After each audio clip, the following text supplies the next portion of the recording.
The starting lineup that he's going to face, it's brought to you by Amstel Light, one damn good beer. Orioles 10 games under 500, 41 and 51. Ryan Roberts leads off, he plays second. Adam Jones in center will bat second. Batting third and playing right field, Nick Markakis, good numbers lifetime against the Yanks. Aubrey Huff at first base will clean up.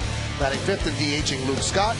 Melvin Moore, the third baseman, will bat sixth. Batting seventh and playing left field, Nolan Reimold. Matt Wieters, the catcher, is going to hit eighth. He's a rookie. Batting ninth and playing shortstop, Cesar Izturis.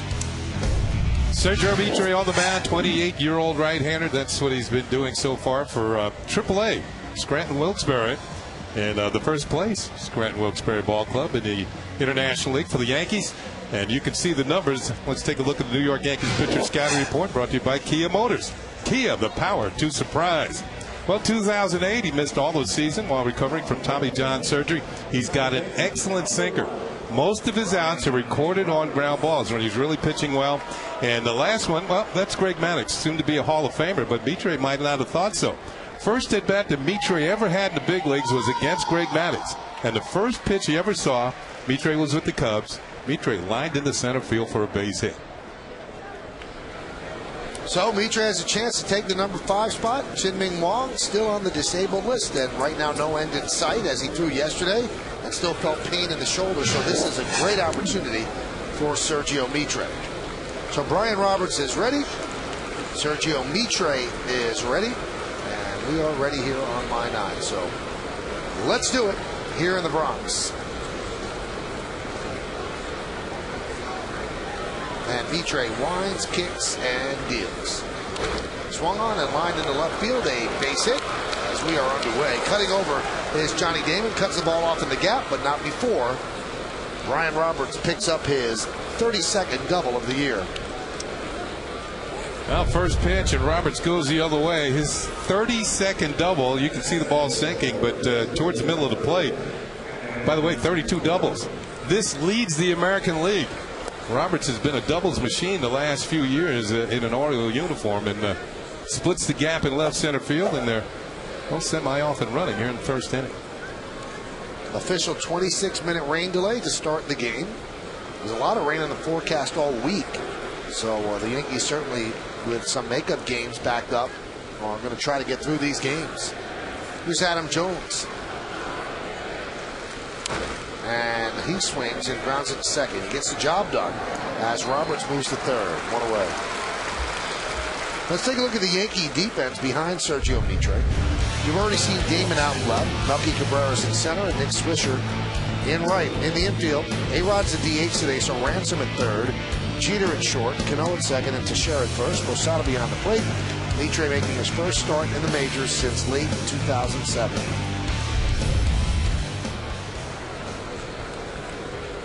Well, they're certainly not taking any pitches from Mitre. 2 pitches, a double and an out. And here's Nick Markakis. Infield is back. They'll give up the run. And the run is given up. A ground ball single to the right of second base for Nick Markakis. Roberts scores. It's 1-0 Orioles. You're right, Michael. They're not taking any pitches. 3 pitches put in play. And we're already to the 4th hitter of the inning. There's a sinker. Once again, it's up about belt high, and we saw that from Chien-Ming Wang early in the year. No matter how good it's sinking, if it's up, they're going to be able to hit it. And Markakis is a darn good hitter, and he turns it around for a run, an RBI single. 61st ribby for Markakis, and here's Aubrey Huff. So Jorge Posada has yet to catch a ball.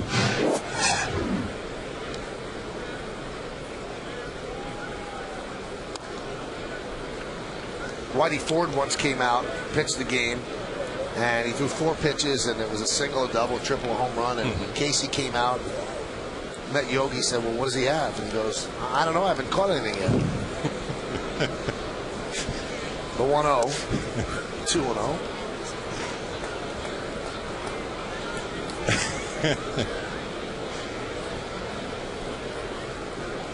It's just being honest. That's right.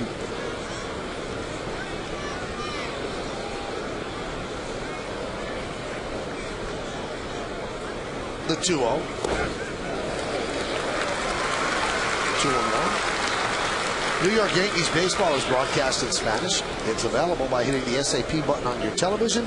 SAP is brought to you by Toyota.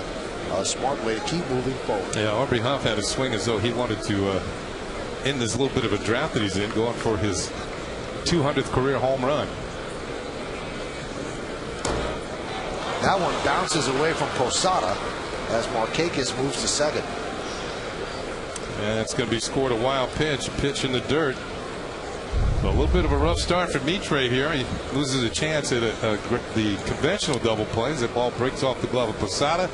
Watch Jorge get down. The ball's going to hit the heel of the glove and head to his right and back towards the screen. So Markakis is now in scoring position.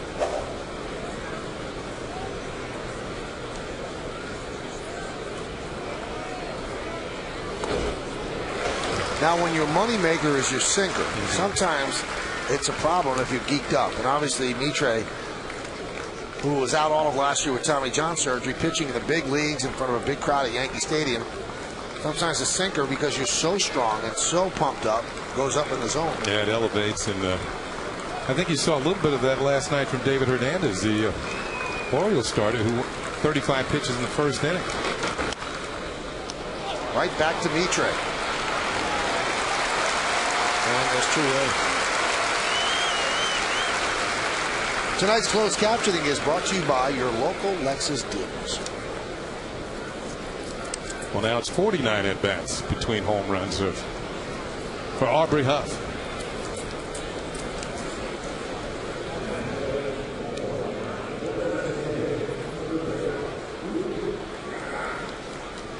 There's Luke Scott. 19 for 57, 333 with runners in scoring position. Overall, having a very good year. And the Baltimore team, for the most part, they have a lot of hitters over 300 with runners in scoring position. So they have the ability to make the most of opportunities and drive in runs.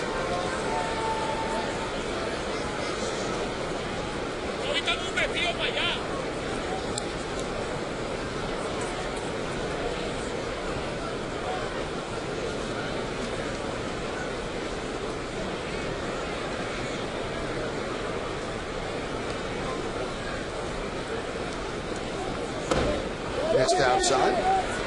Checked his swing. Adrian Johnson said he did not go. Yeah, as a team, the Orioles are hitting .301 with runners in scoring position. That's as a team. So they're quite proficient in these situations. There's the hitting coach, the king of swing, Terry Crowley. I was talking to him before the game. He was going over some video with the Oriole left fielder, the youngster Nolan Reimold, the rookie. Served out down the left field line, coming on Johnny Damon, and he makes the play for the final out of the first inning. So a little bit of a rocky first inning for Mitre. 1 run, 2 hits, no errors, 1 man left. Orioles won, and the Yankees coming to bat.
EW.com for great deals on new Volkswagens. The captain, the shortstop, Derek Jeter, leads off. Batting second, playing left field, Johnny Damon.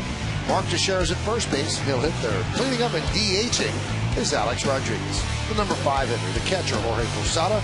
Nick Swisher's in right field, batting 6th. Batting 7th, And playing second base, Robinson Cano, a lefty hitter who does well this season against left-handed pitching.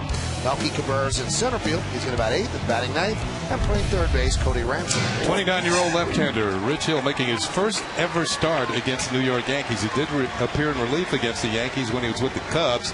He's been in 12 games. You see the record, 3-2. Let's take a look at the Baltimore Orioles scouting report brought to you by Infinity Inspired Performance.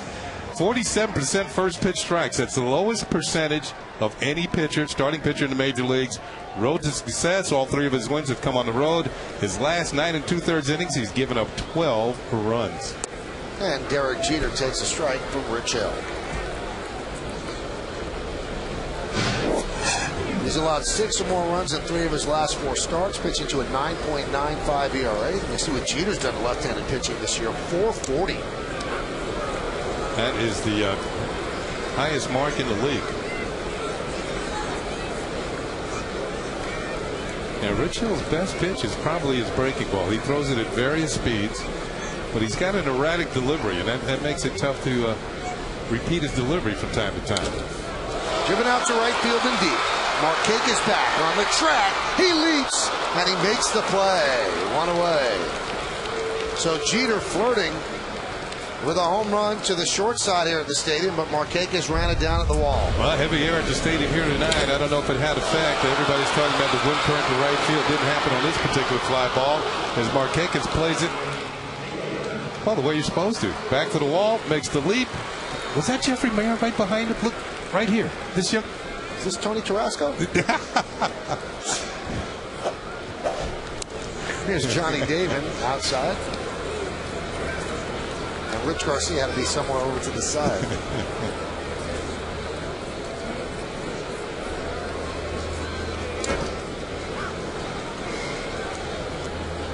When Cal Ripken made his speech here and when he played his last game, he mentioned Jeffrey Mayer, didn't he? A name that will live in Oriole infamy. And for those that don't know what we're talking about, 96 playoffs, and Jeter hits a fly ball right. Tarasco drifts back against the wall, ready to make the catch, and I think he was 12 years old. Jeffrey Mayer stuck his glove out and kind of pulled the ball into the stands for a home run. Here we go. You speak of it, and there it is. It's Armando Medina's on the mound. There's Tony Tarasco, and there's young Mr. Mayer making the play. It was ruled a home run. See, but nowadays, you could go for the replay and check it out. You could review this. Jeffrey ended up becoming a pretty good college player. I think he graduated last year, and now he's trying to find work in baseball's front offices. And maybe related to Jeffrey, we don't know. But Nick Markakis would have none of it as he makes the catch.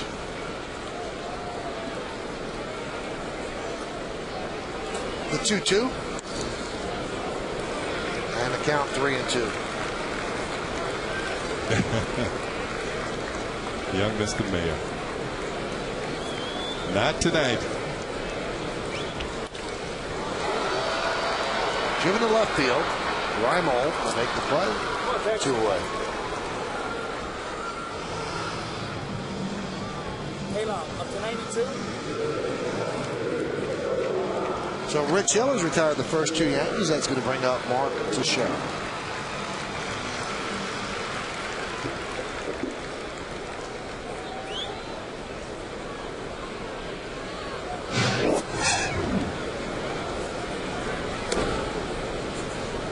Well, yesterday Teixeira contributed with the glove. He did pick up 1 hit and 4 at bats, but we showed you earlier the great play he made in the 8th inning on a perfect throw toward Jose Molina, who made an equally good play holding onto the ball as Esturas slid right into the glove. For 1-1. I was talking to Mark before the game in the Yankee clubhouse about that, and I don't know if Yankee fans are aware that when Teixeira first started, he was a third baseman, and that was more like a third baseman play. Whoa! What was that, Michael? Just a bit outside.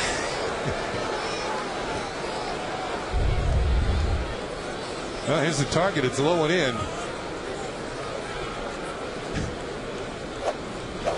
It's hard to describe that. Grounded slowly toward short. It's Torres. And that'll do it. So Rich Hill works an easy 1-2-3 inning against the Yankees. We played one here at the stadium. Orioles won. And the Yankees nothing.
Well, we go to the second inning here at the stadium. It's 1-0. Orioles over the Yanks. And Melvin Mora will lead off. There's a strike.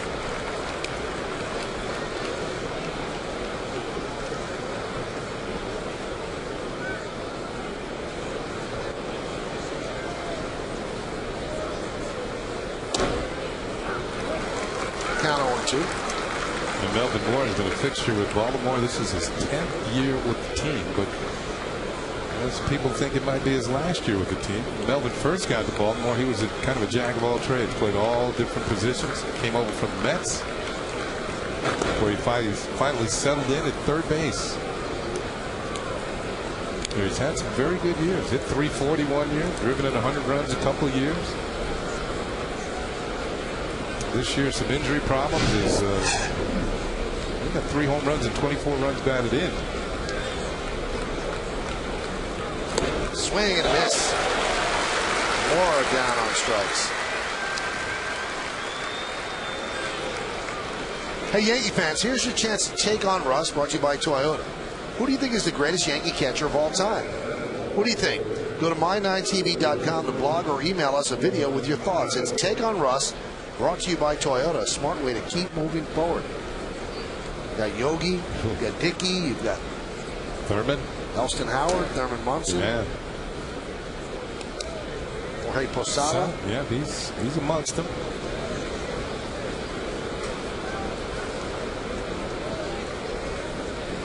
A lot of choices.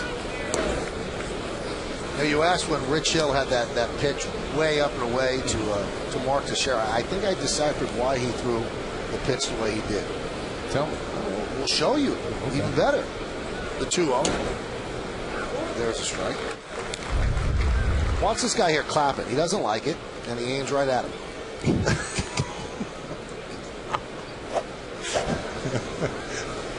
He saw it and shook him up. There's a ground ball to Jeter. A worm burner across the field, and Reimolds out. 2 away.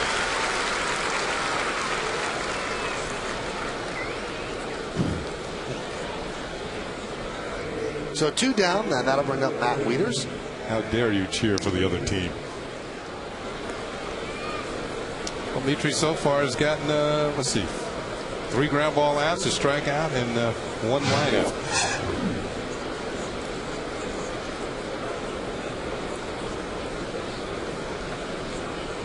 Matt Wieters, highly touted first-round draft choice for the Orioles. I was talking to Adam Jones, the Orioles center fielder, about Wieters. He said, well, we've broken in differently. I broke in on the bench in Seattle. He said, but what Matt has to understand, he's in the American League East now. He said it's a completely different animal. This is a higher level. He said he's going to be good, but it's going to take a while. A lot of people thought he would just burst on the scene and almost be like Joe Mauer was with the Twins. That's a lot to ask for.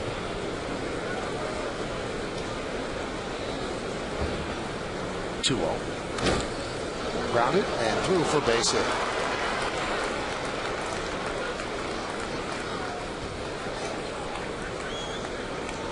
Switch hitting catcher. Had some power, big time numbers in the minor leagues, and believe me, the fans in Baltimore, Oriole fans, they were wondering why Wieters didn't make the team out of spring training or didn't get called up last year. And you can see that pitch is right in the hitting zone, single in the right field. Beltheim, a little lower than Beltheim, but he drills it, base hit.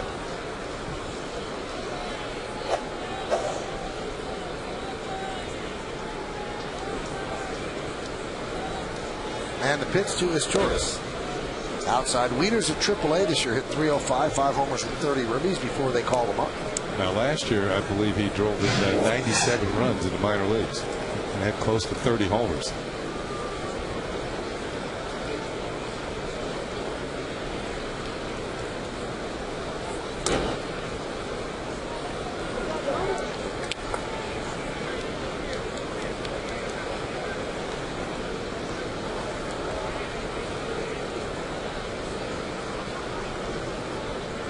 Another walk-off win for the Yankees yesterday on Matsui's solo home run in the bottom of the ninth.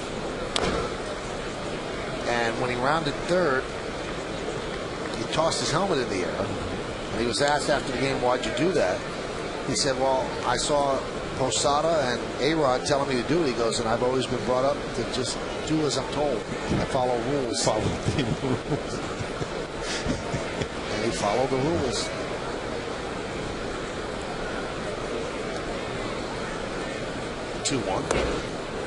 Now, from what I understand, it's supposed to be whoever catches the helmet is like catching a bouquet. So they throw the helmet in the air. Whoever grabs it, it's like supposed to be like good luck.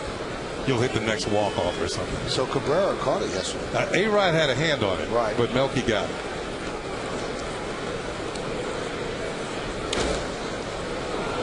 I love to go to the weddings when they toss the bouquet and they just fight for it, and it's unbelievable. And they have to have that bouquet. And Matsui goes yard, so that sets it all off. They're all waiting for him at home plate. And let's see. Yep, A-Rod tipped it, but Melky got it.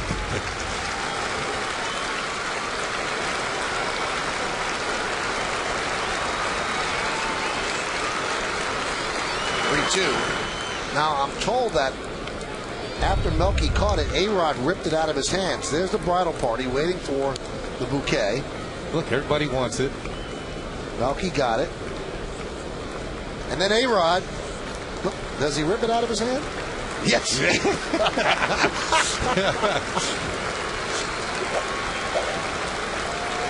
Runner will go to 3-2. High fly ball to center field. There's Melky Cabrera. And he catches another one for the final out of the second inning. No runs a hit, no errors, and one man left. Sergio Mitre through 2 is trailing 1-0.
We go to the bottom of the second, and Alex Rodriguez leads off against Rich Hill.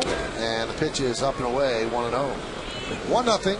The Orioles over the Yankees here on My 9. Start of the game delayed 26 minutes because of rain. Raining right now at the stadium, not too hard. Count 1-1. There's certain A-Rod's done well against just about every team in the league to have as many home runs and RBIs as he had during the course of his career. But he's driven in more runs against Baltimore than any other team. Look out! Ooh, almost bump in the thigh. It's amazing how quick you can move when danger is imminent.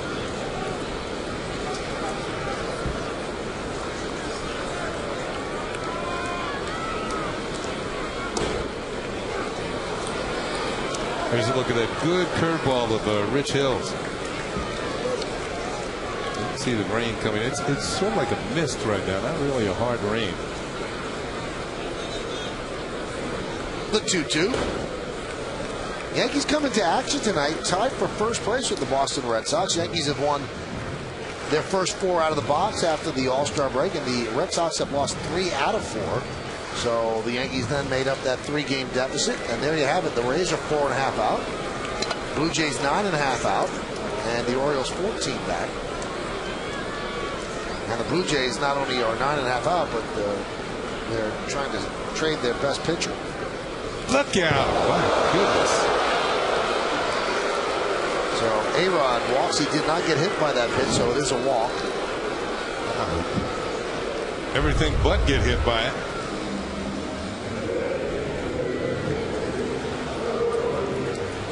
If he was singing, it would have been a song and a dance. But good footwork by Alex Rodriguez to get out of the way. Almost twice in this at-bat, he got drilled by Rich Hill.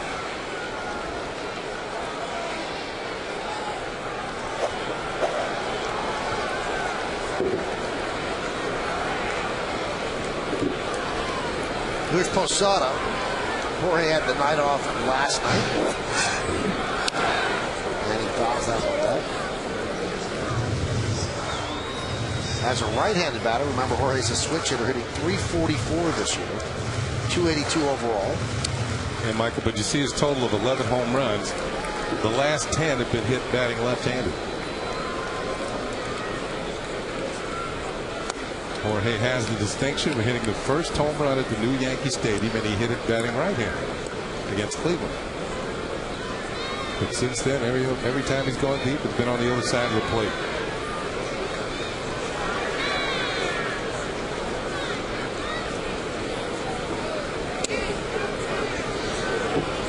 The unfortunate thing, though, is if you're a switch hitter, you'd rather have your better numbers from the left side because there's so many more right-handed pitchers. Yeah. This year, Jorge has the better numbers from the right side. You're better batting average, you know.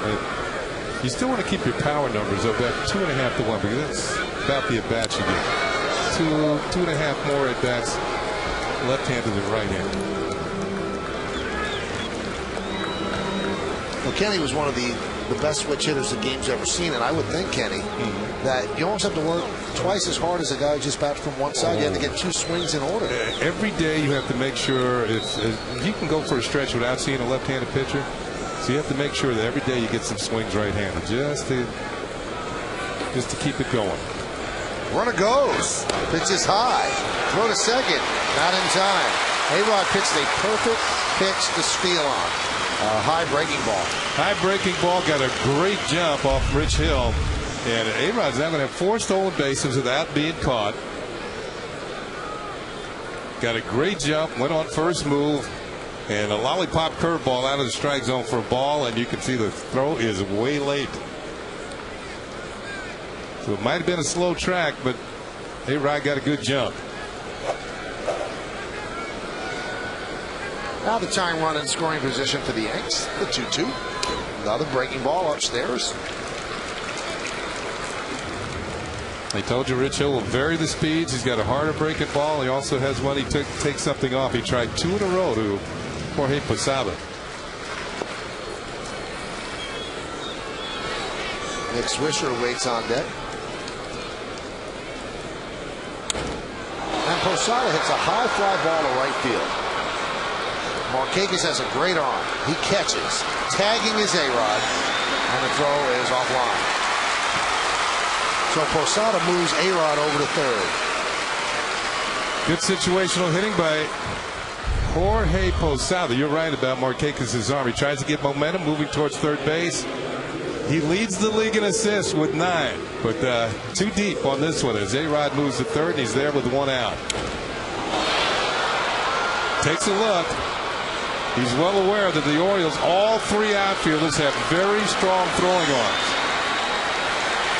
Maybe the best throwing outfield in the league. 9 assists for Markakis, 5 for Jones, 3 for Reimold. Here's Swisher. Orioles have the infield back.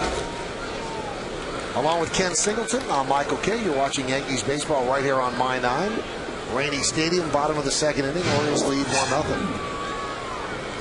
9 for 23 Swisher is against the O's this year. There's a strike.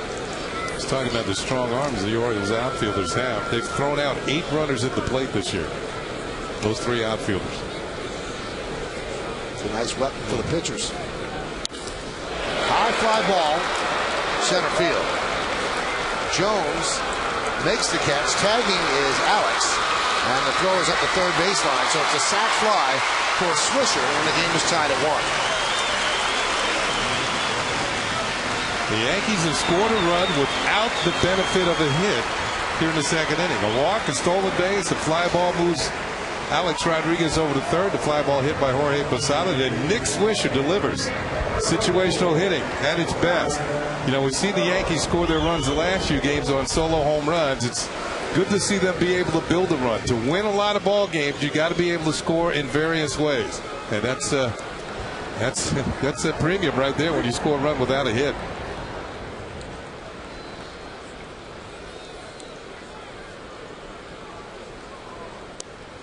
And the pitch to Cano is outside. Cano is the only hitter on the Yankees who has faced Hill in his career.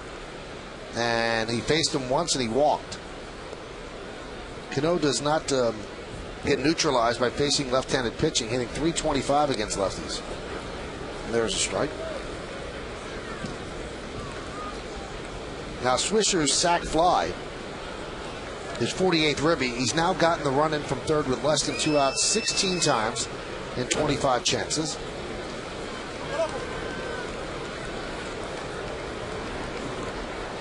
It's a little better than 65% of the time. Now, the hitter that leads the team in that is all-important category is Jorge Posada. 75% of the time he's gotten that runner in from third with less than 2 outs. Now, he doesn't have as many opportunities as Swisher, but Jorge's been 9 for 12.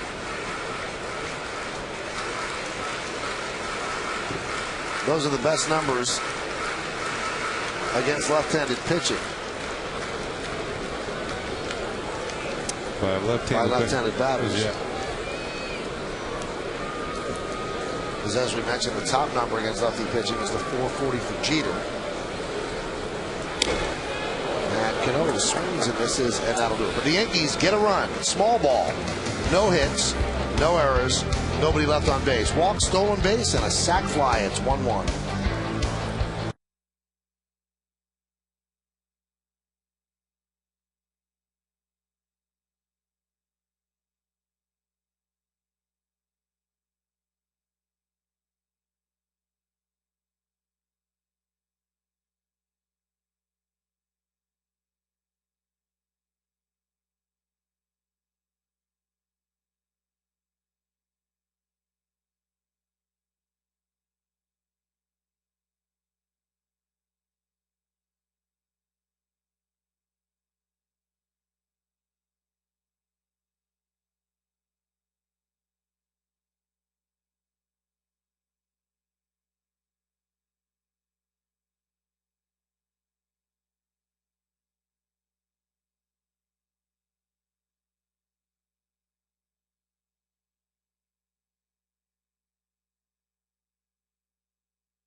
Ben's Tri-State Dealers.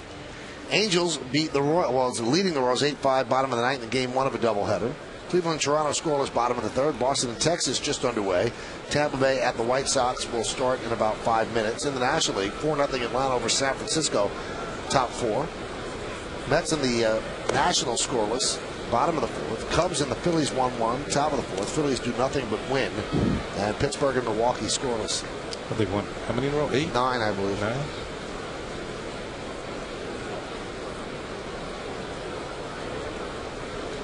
The 1-0. Grounded, past the diving Ransom, and into left field. Roberts makes a big turn. He's going for 2-0. He holds up. Good throw by Damon, and a snap throw by Cano as Roberts gets back. Exciting type ball player, Brian Roberts. Rips one down. This is his second hit. He's 2 for 2. He scored the Orioles run. You see the rooster tail. Outfield's still a little wet. David gets the ball back in. Cano back to first. As Michael said, Roberts took a big turn around first base. He's thinking about a double. He had 51 doubles last year. That's good hustle. You know, make the outfielder make the play, and then you get back to first. Of course, Roberts is more than capable of stealing second. The Earthlink scoreboard is 1-1, top of the third. Pitch to Adam Jones as a strike.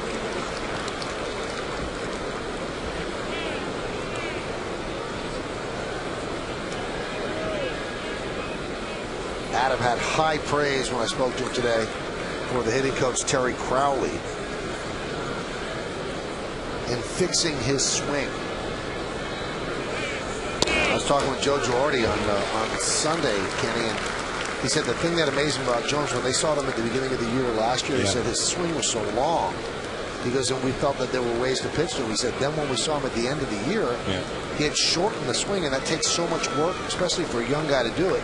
And Adam Jones gives a lot of credit to Terry Crowley. Yeah, the last year, at the beginning of the year in particular, he was chasing everything down and away, and he was striking somewhat a jump. And the throw to second, not in time, so a stolen base for Roberts. Yeah, Roberts got a tremendous jump. This is going to be his 20th stolen base of the year, and it wasn't even close.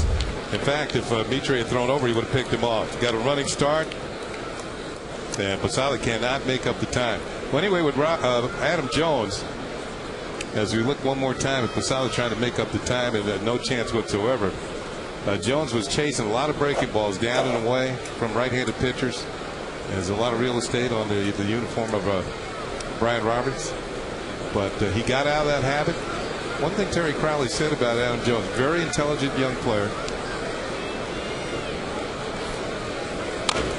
And he said a lot of players, you know, you start, if you go A, B, C, D, what you should work on. And you could see last year he was hitting 280 with 5 home runs at this point. This year, an all-star, 303 with 13 homers.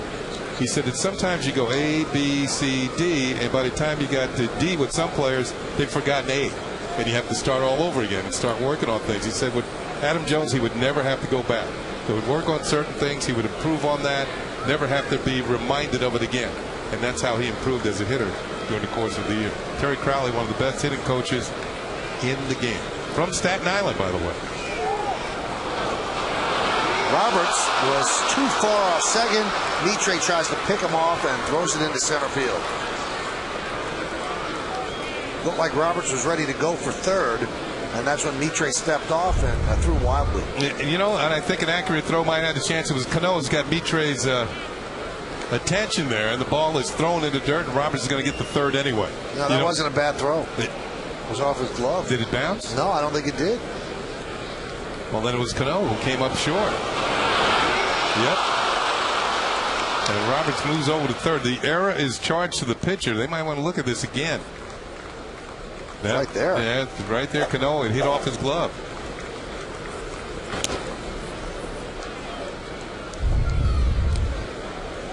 Here's what Michael's talking about. Yep, glanced off the glove. They would have had him.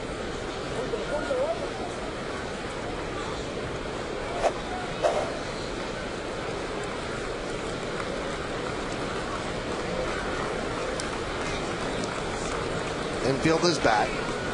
2-2. Count 3-2. Let's see, Cano. has made just 2 errors in his last 84 games.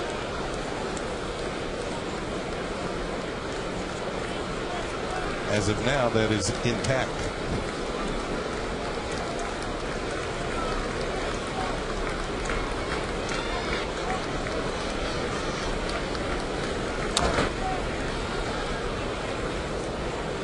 One thing that Adam Jones has learned is hit the ball to the opposite field a lot better. Right center, staying on the ball a little bit better. He's one of the best hitters in the league with runners in scoring position. That helped him make the All-Star team. The Orioles' lone representative in St. Louis. And he drove in the winning run for the American League. Yeah, he did. On a sac fly.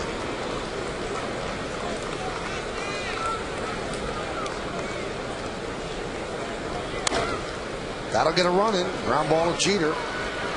And Jones is out, but the Orioles lead 2-1.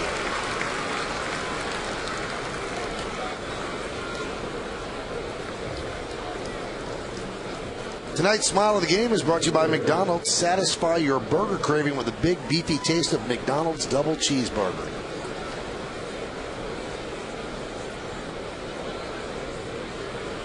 Nice smile. On a rainy Tuesday night in New York City. Here's Nick Markakis against Sergio Mitre.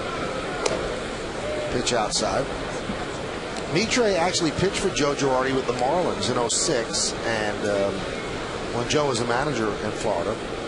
And he was 1-5 with a 5.71 ERA, 7 starts, 8 relief appearances. And he becomes the only player to play for Joe for both teams. The pitching coach on that team is now the pitching coach for the Orioles, Rick Kranitz.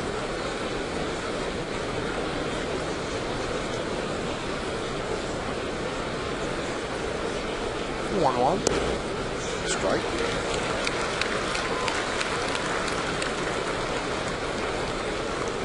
And Kranitz said that Mitre, a very hard worker, gets himself in tremendous shape, but sometimes he makes mistakes during the course of the game. Strike 3. Markakis down looking.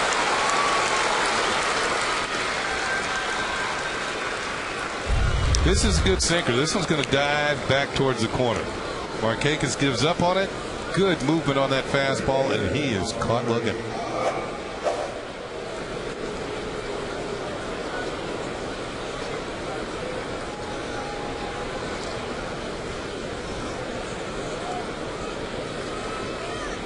The problem for Mitre this inning, the inability to hold Roberts at first base, number one. He got too much of a jump. He should know that he's one of the better base stealers in the game. Throw over there a couple of times. He tried to take the spring out of his leg.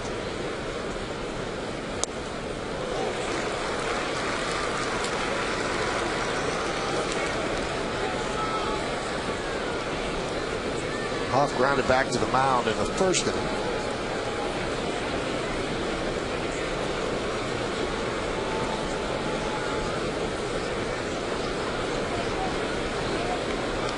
And the 1-1. 2-1.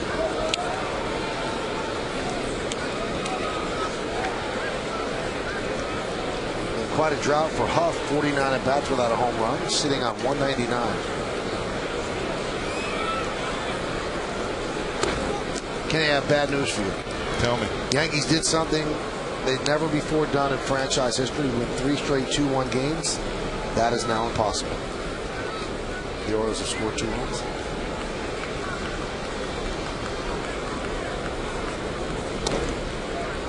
It's not going to happen again. Is that what you're saying? It can't make it 4. No, of course not. I think it has happened to another team, though. But I saw the notes before the game. Another team has actually had 4 in a row. It was the Padres. Last year, they won 4 games in a row by a score of 2-1.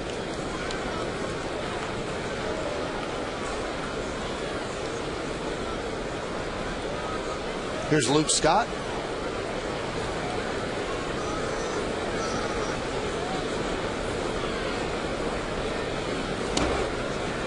And a strike. Jim Wolf is the home plate umpire. His brother pitches for the Dodgers, right? Randy, left-handed. Yep. I think he's pitching tonight for LA. Jim Wolf can actually work a series at his brother's pitching, but he can't be behind home plate. They will actually skip his turn and move him to one of the bases.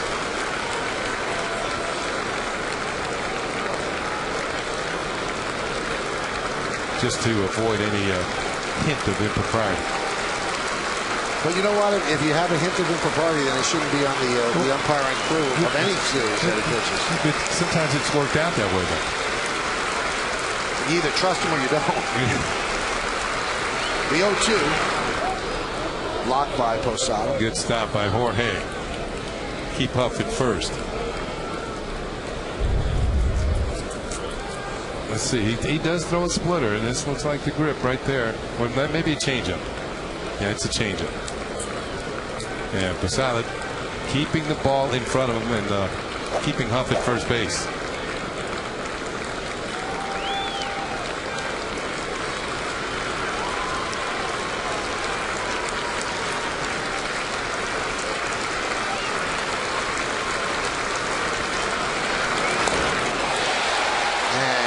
Swings and misses for the final out of the third. But the Orioles take the lead. 1 run, 1 hit, 1 error, then 1 man left. We go to the bottom of the third inning. Orioles 2, Yankees 1 as Scott goes down swinging.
We go to the bottom of the third inning. On the Earthlink scoreboard, 2-1-0s. And Melky Cabrera takes a strike.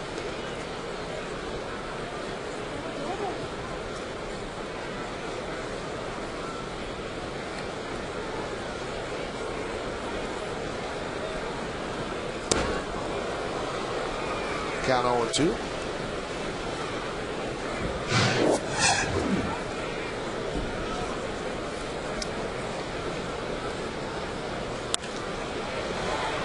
Grounded sharply to Moore, and there's one away. Stayed with the off-speed stuff to Melky, got him out in front. Melky did wait on that one. Hey, tomorrow afternoon on the Yes Network, the Yankees play a midweek matinee right here in the Bronx. Coverage will start at 12:30 with the Tri-State 4 pregame. Then Kenny and I will be together and have all the action from the booth. Orioles and the Yankees. It all starts tomorrow at 12:30. It's only on Yes. What do we got going tomorrow? We got the A.J. Burnett pitching for the Yankees and Jason Birkin, young right-hander pitching for Baltimore. Here's Cody Ransom. Pitches high.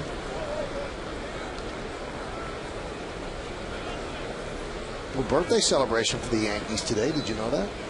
CC Sabathia, 29 years old today. Happy birthday to CC.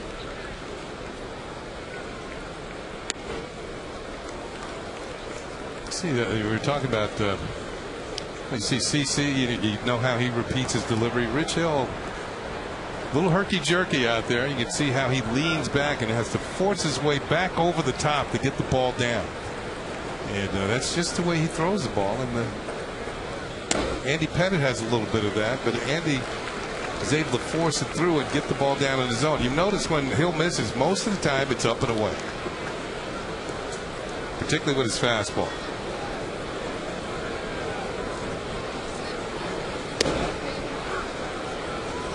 Laid it in there on 3-0 to Ransom. Count 3-1.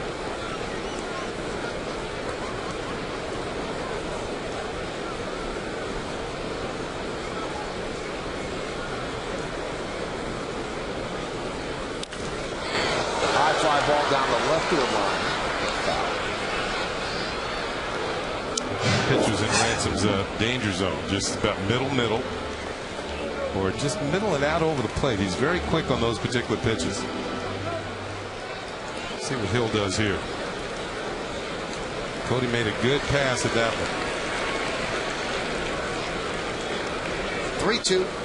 And he walked it. Yeah, that long foul ball scared him off the fastball. He went to the curve and he walked it. And once again, a pitch that was high and away.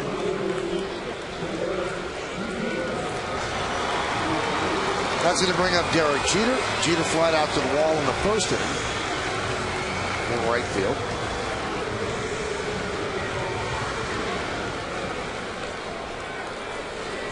The second time through the order for the Yankees against Hill.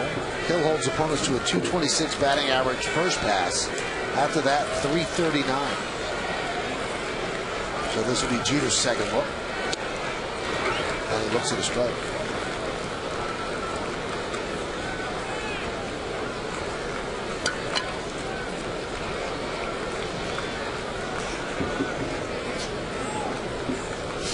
Derek is 0 for his last 8. He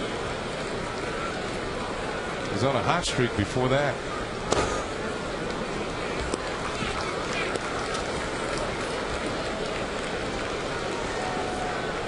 Long look down at third base coach Rob Thompson.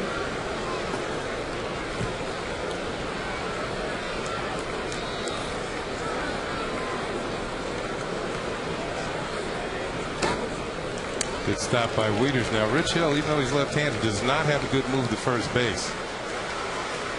And we already saw A-Rod steal second. Cody Ransom has that type of speed to steal.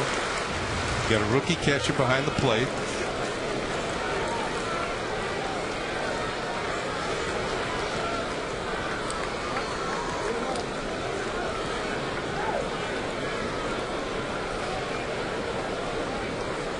Hill's move does not quite rival Andy Pettit's.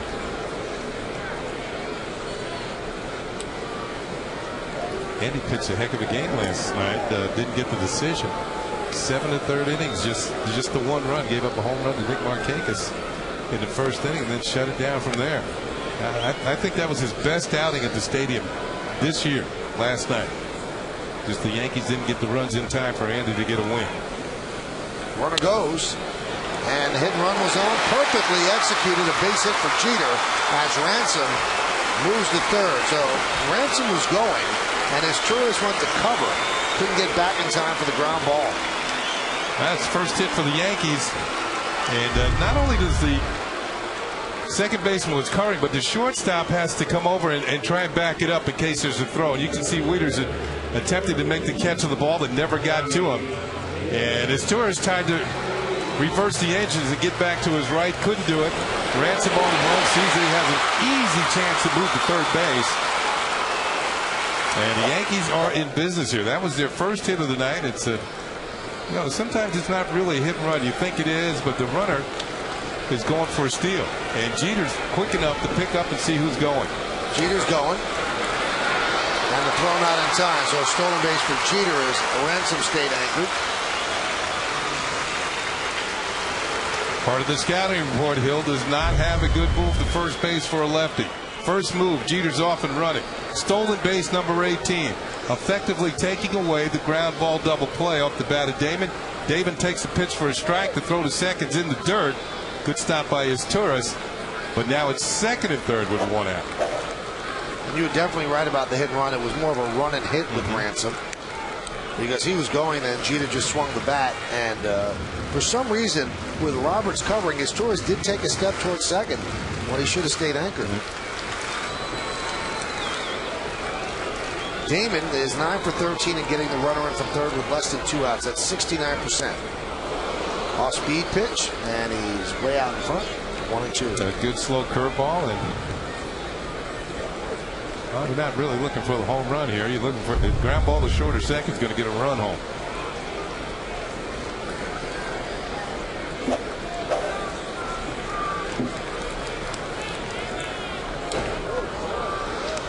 Drop down. Well, David Cone there. David is the one that's been known to get creative with 2 strikes and try and put a hitter away. Even on a ceremonial first pitch of the game, he gets creative. Yeah. This is kind of a sidearm breaking ball from Rich Hill.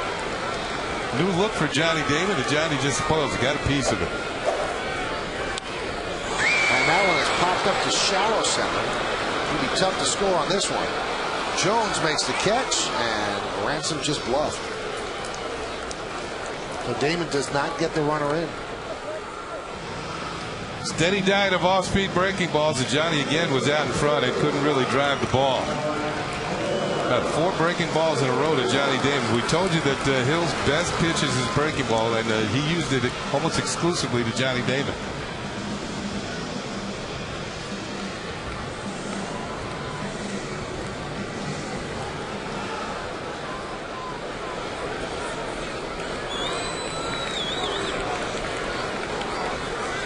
Teixeira grounded to short in the first. Second and third now 2 outs. Yankees down 2-1. We're in the bottom of the third inning at the stadium. Now the breaking ball, and the count 1-0. Rip foul. Rich Hill's reminded me of my former teammate Steve Stone, who pitched for Baltimore and won the Cy Young Award in 1980. Steve had a game in which he threw 17 straight curveballs. 17. He had a good one, though. He had a real good breaking ball. And one year, I think he also won 15 straight decisions that year. You know, the thought was, and that was another breaking ball, that Steve Stone threw that breaking ball so much to win the Cy Young Award and really blew his arm out. Yeah, he threw it so much. He was not the same the next year. Did he win 25 games in Cy Young? That's still the team record. I think he went 25-7.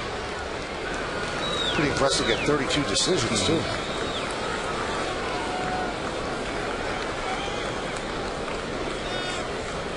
One-two pitch. Foul back. And in fact, he told me the bullpen never blew one of his leads that year. That time Hill tried to sneak a fastball by Teixeira, who spoiled it, fouled it back to the screen.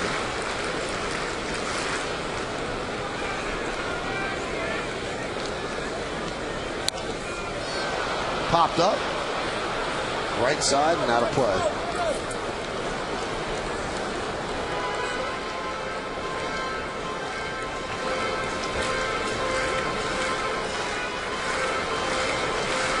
.60 pitches for Hill, 37 strikes.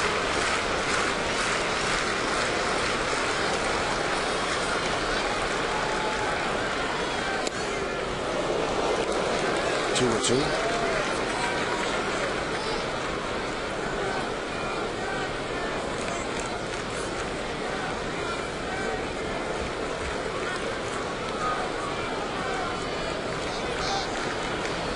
Two-two pitch.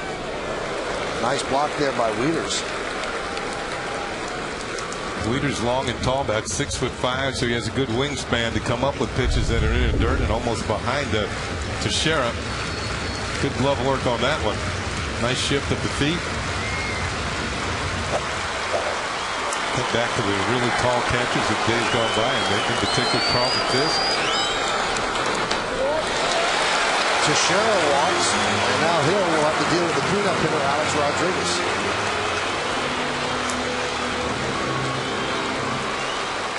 Well, Alex is standing on deck watching what Rich Hill is doing, so he might be sitting on a breaking ball here. Pitching coach Rick Kranick started to pace in the dugout, trying to find a certain place that might bring him some luck. 19 home runs for A-Rod. 10 of them will be the tie game and giving the Yankees a lead. Bases loaded, the Yankees are down 2-1. Alex has driven in 24 runs in his last 21 games.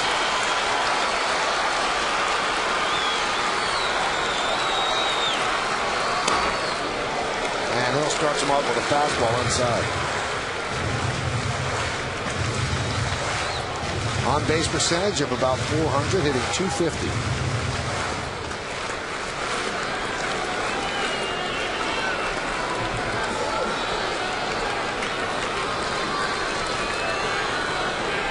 There's that breaking ball, lays it in there for a strike. A-Rod created the Yankee run in the second. He walked, he stole second, moved to third on Posada's fly ball, Brian Bass warming up, and then Swisher with a sacrifice fly to center. And that tied the score at 1. Line drive, base hit to left field. Scoring is Ransom. Here comes Jeter. He'll score. It's a 2-run single off the breaking ball by Alex Rodriguez. And the Yankees now lead 3-2. Well, Mikey, you said he was sitting there watching how they worked to Teixeira and several of the Yankees this inning. The breaking ball has been the primary pitch for Rich Hill. A-Rod waits nicely. Maybe a little bit off the end of the bat. A little quick, but he's strong enough to drill it into left field for a 2-run single. And the Yankees jump out in front. Alex Rodriguez now with 26 runs batted in his last 22 ball games. And even the strong arm of Nolan Reimold is no match for Derek Jeter. This copyrighted telecast is presented by authority of the New York Yankees and may not be reproduced or retransmitted in any form.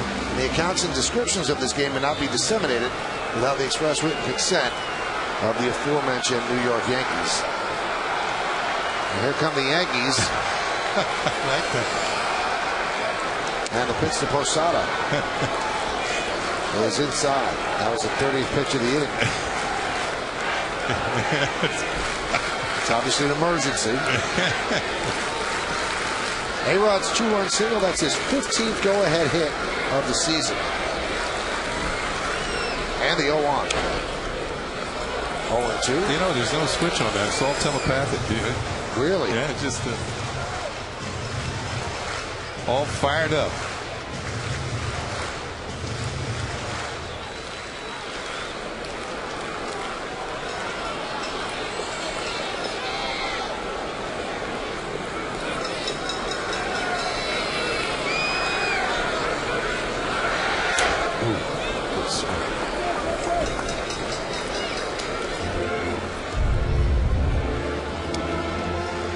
High fastball, and Posada just couldn't get on top of it.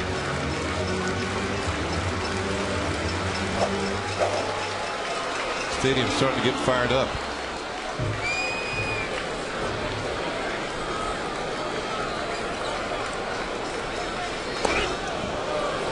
Hill doesn't seem like he has a real good idea where the ball's going most of the time. No, I think a lot of it has to do with the way he actually throws the ball. It's you know, he has to contort his body just to find a strike zone, and Rick Kranick's still pacing.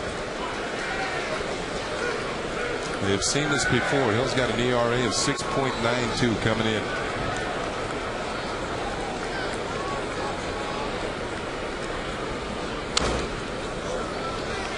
Another nice play by Robbie Thompson. Made 2 so far this inning. Orioles general manager Andy McPhail said that the youngster Chris Tillman, one of the jewels of the farm system, could be called up very soon. Young 21-year-old right-hander. The problem is I think the Orioles didn't want to bring Tillman in here at Yankee Stadium or at Fenway Park. Maybe when they get home against Kansas City. 1-2 pitch. He got him on the breaking ball. And that'll do it. But the Yankees take the lead. They scored 2 runs on 2 hits, 2 walks, no errors, and 2 men left on base. 3 of the books. 3-2 Yanks.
will. All right.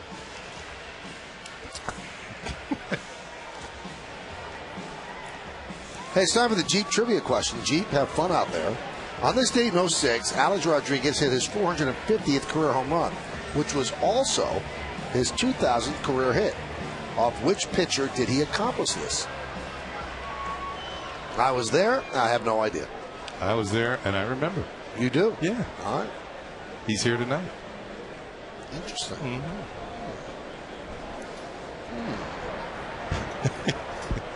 We go to the fourth. It's 3-2 Yankees over the O's.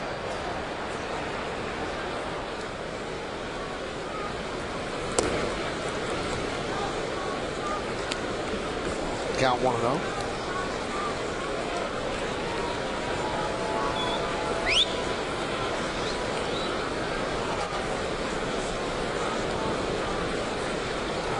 Go 1-0. Here's where Mitre should come out and try and have a quick 1-2-3 inning and get Hill back on the mound as quickly as possible. Hill had an inning where he threw 35 pitches and now has thrown 72 in 3 innings. So here's where Mitre, who's thrown 55 himself, have a quick inning, if possible, and then get Hill back out there and get the offense back up there against him. Grounded to third. Ransom. 1 away.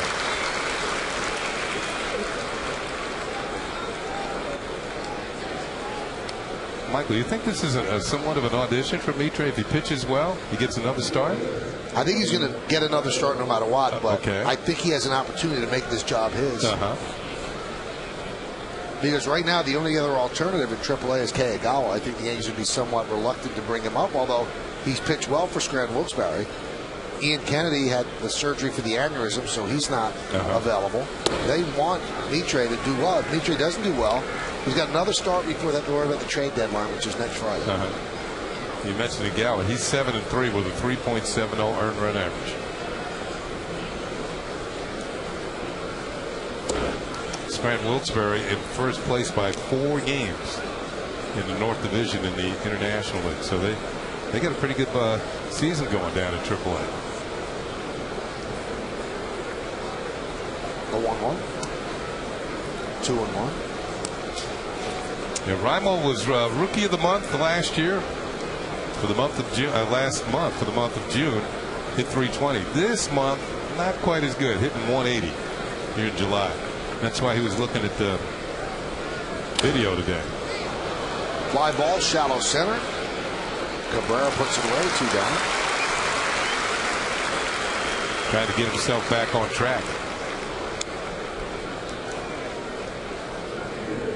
The problem with that video, pitchers can look at it too and try and figure out how to get you out.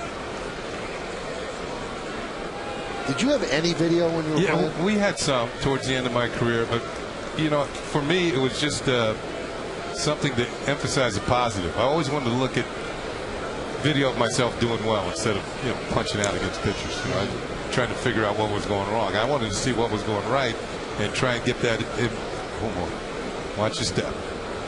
If this guy drops anything, we're going to have video. See the handle he's got on that pretzel there? Look at the size of that pretzel. I think it's balancing. It's I don't think my suitcase has a handle that big. Made it. Good job. Foul boy. One thing we noticed about Mitre, he throws strikes.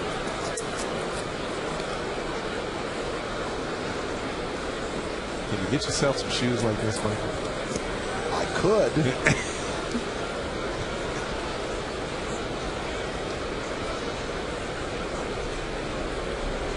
The 2-1.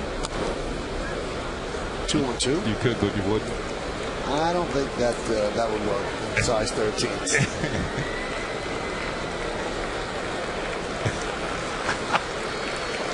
They look like size 13.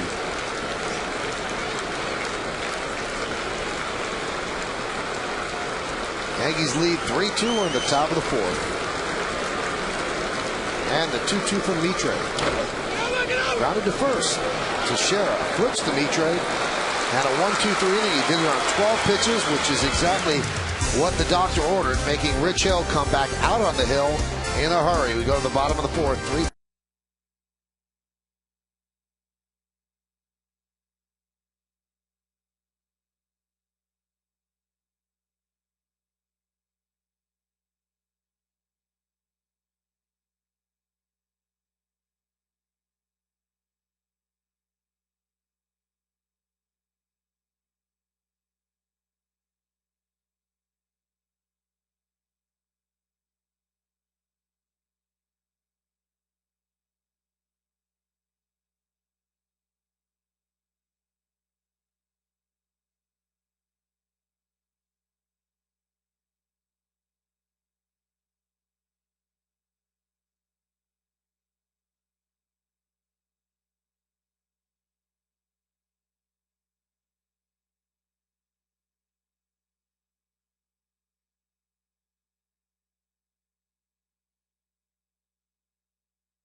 All right, throw it out.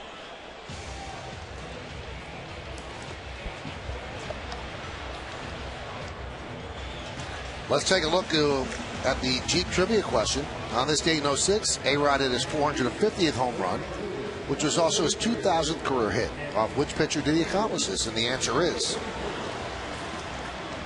now his teammate, Alan James Burnett.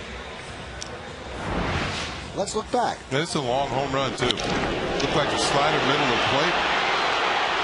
Had Rogers center into the second deck. July 21st, 2006.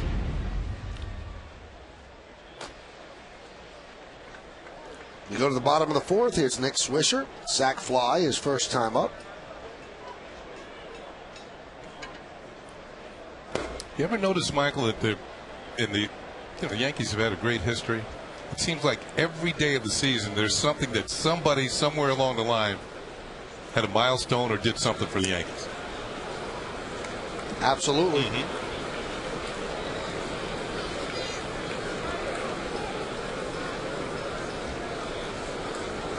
The 2-0. Well, he pitches backwards, I'll tell you that. 2-0, you're looking for a fastball. He's dropping a curve in. And then a fastball on 2-1.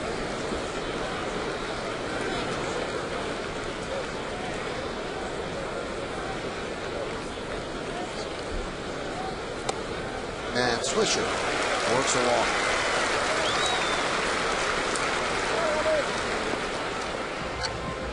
The control issues for Rich Hill, well, they go back to his days with the Chicago Cubs. Eventually, the Cubs kind of gave up on him because he just couldn't find the strike zone. Plus, he started to have some arm problems. So that combination led him to move on to other ball clubs.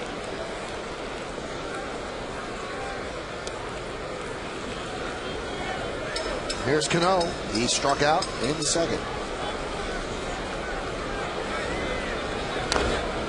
Another breaking ball pulled foul. Start of the game delayed by 26 minutes because of rain. But we're in the bottom of the fourth inning, closing in on the 9 o'clock hour.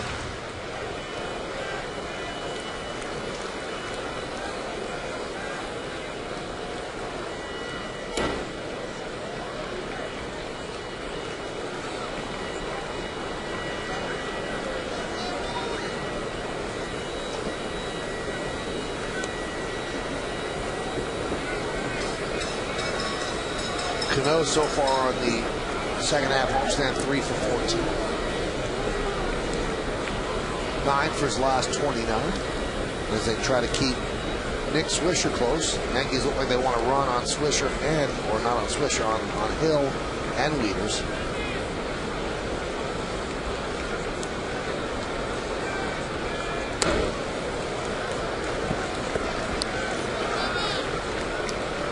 Well, Hill continues to fall behind on counts.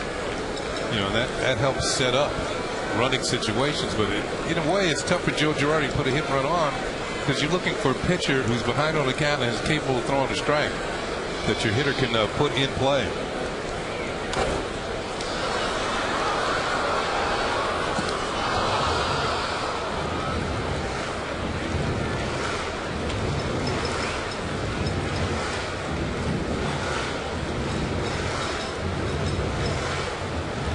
Joe has seen his team win 3 straight games by a score of 2-1. Brian Bass still up in the Baltimore bullpen. Those type of victories are, to me, they're confidence boosters for a ball club. Driven deep into right center field. Does it have a chance? Oh, it has a chance. See ya! A 2-run home run for Cano, and the Yankees lead 5-2.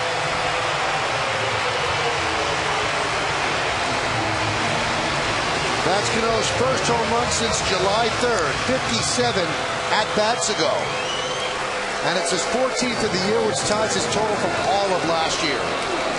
Oh, we talked about Mitre getting Rich Hill back on the mound really quick, and he did with a 12-pitch inning. So Hill gives up a walk and this 2-run homer, and has now been driven out of the ballgame. So give Sergio Mitre a little bit of credit for getting Hill back on the mound after an inning in which he threw 35 pitches. And he couldn't get out of this inning. In fact, he couldn't get it out in the 4th. Cano drives it. This is heading for the bullpen. And it's now the Yankees with a 5-2 lead.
New York Yankees baseball on My 9 is brought to you in part by Acura.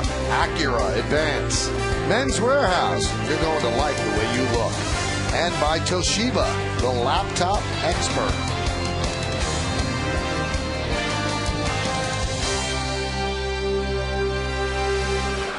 Well, the Orioles have to make the call to the bullpen. Brought to you by Verizon Fios, over 100 HD channels and the fastest internet. This is Fios. This is big. Brian Bass deals to Cabrera for a strike. Those are Bass's numbers, his 30th game. Down 0-2. Yankee fans might remember Bass pitching for the Minnesota Twins. The land of 10,000 lakes. You think a Bass would be comfortable in that kind of environment? You would think.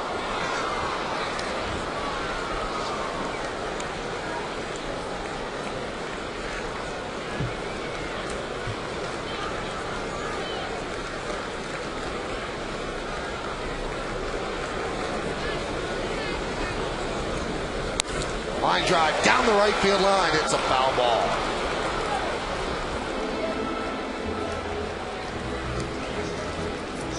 Well, the Yankees scored runs in various ways tonight. A sacrifice fly, a bases-loaded single, a 2-run homer.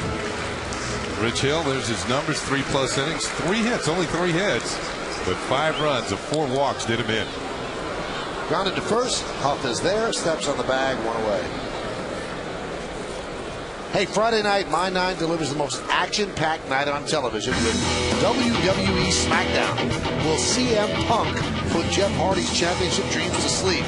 It's not just a war of words on the next WWE SmackDown. Friday night starting at 8 on My 9.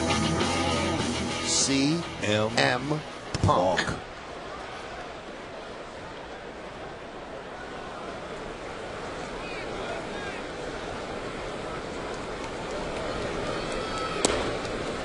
Cody Ransom takes a pitch outside.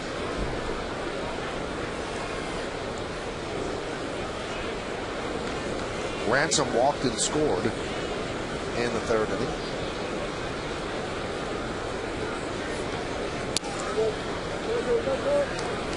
Count 2-0. Hey, it's no surprise the Orioles are losing against an American League East team on the road. In their last 25 games on the road against American League East teams, they are 2-23 and 1-12 this year. Ransom swings and misses. In fact, since the beginning of 08, the Orioles are 9-37 in 46 road games against the East. We all know it's a rugged division. I think this year their only win in an Eastern Division opposing ballpark is at Tampa Bay. They got 1.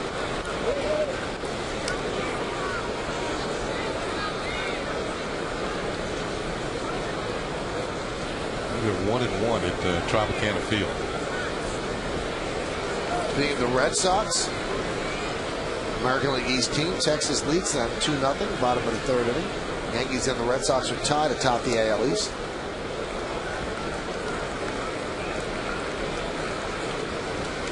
Bass has made 2 appearances against the Yankees this year. 4 1/3, 6 hits, 5 runs, 3 of them are on 3 walks, 2 strikeouts, a 6.23 ERA. The 3-2 to Ransom. It's high, and they walk the number 9 hitter for the 2nd time tonight. Just saw that somebody writing on the chart in the Oriole dugout that it should be the next day's pitcher.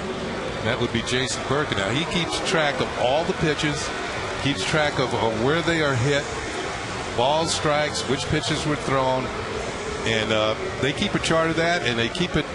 They add one game to the next, and at the end of the year they have a booklet of what happened against all the opponents. So Birkin will be pitching tomorrow. He comes in with a record of 1-7. Jeter shows bunt, takes the strike.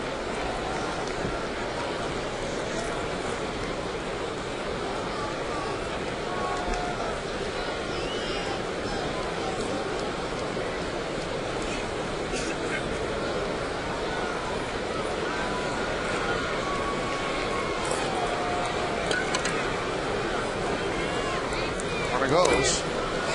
Throw to second. Not in time. Stolen base for Ransom. Well, it appears the Yankees are going to make Matt Wieters prove that he can throw somebody out. Cody Ransom with his 2nd steal of the year without being caught.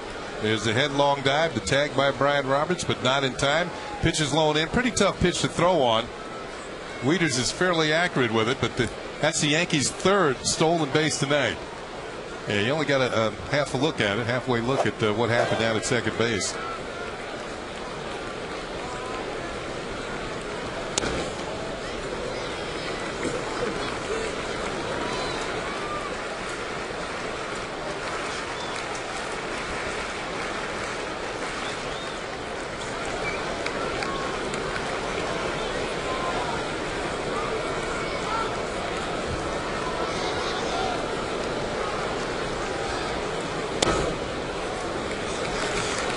Count 3-1. He's trying to run that sinker in on Derek's hands his whole at bat, and now he's falling behind 3-1.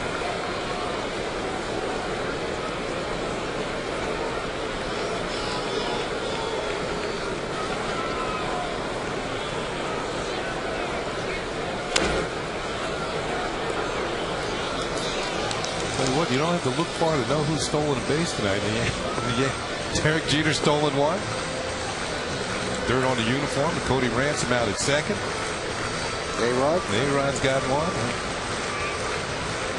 Robbie Kakuza's going to be busy after the game tonight. Trying to clean up those pinstripes. Yankee clubhouse manager.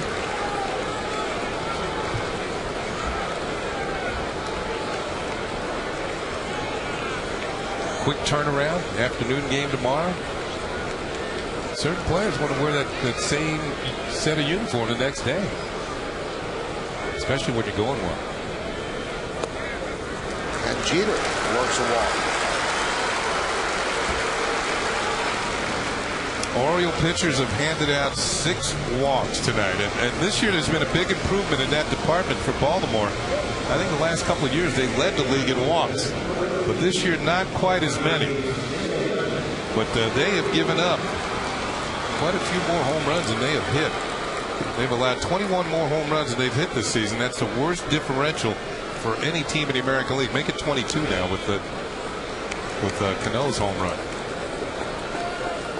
So Bass having trouble throwing strikes. He's 1-0 now on Johnny Damon. Damon has 50 ribbies, but only 4 in his last 16 games.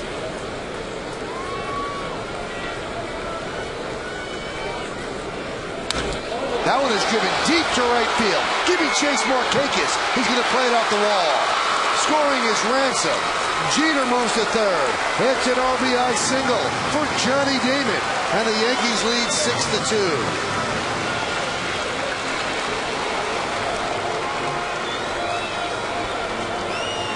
Well, Johnny Damon didn't miss by much of number 200. This is a solid line drive. Might have had a little overspin on it, and that's why it hit near the top of the wall. But Damon drives in yet another Yankee run.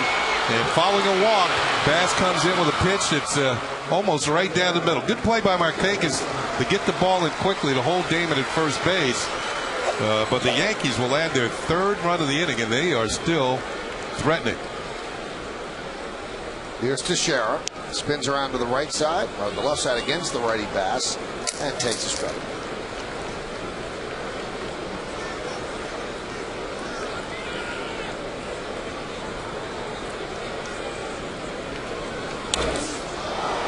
High fly ball, right field. Markakis toward the line. He'll make the catch. Tagging is Jeter. Here he comes. Here's the throw, and he is out.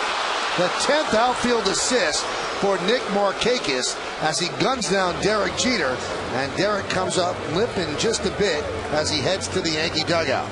So Markakis goes towards the line, steadies himself, and then fires to leaders up the third base line, but he gets Jeter on the way by. The Yankees score 3 on 2 hits, and they leave just 1. It's 6-2 Yanks.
Well, Nick Markakis with yet another assist, and the Baltimore outfielders are now thrown 9 men out the plate this year. And you can see Wieters holds on, makes the tag. Jeter doesn't get to the plate in time. There's the tag on the knee as Derek goes by, and that prevents another run, a double play. Turned in by Nick Markakis and Matt Wieters, the catcher. And the strike from Mitre to Izturis. And if you stay with this a little bit longer, when Derek gets up, well, he's limping a little bit as he walks back to the Yankee dugout, but he's out at shortstop to begin the top half of this inning. Grounded to Teixeira. One away. Also, I'm always surprised, Kenny, when anybody goes into home plate head first. Catcher has shin guards. Your head doesn't have anything. You're right. Well, your head has a helmet, but your hands don't have everything. And that's what you're reaching for, the home plate with your hands. Ford scoreboard at 6-2 Yanks.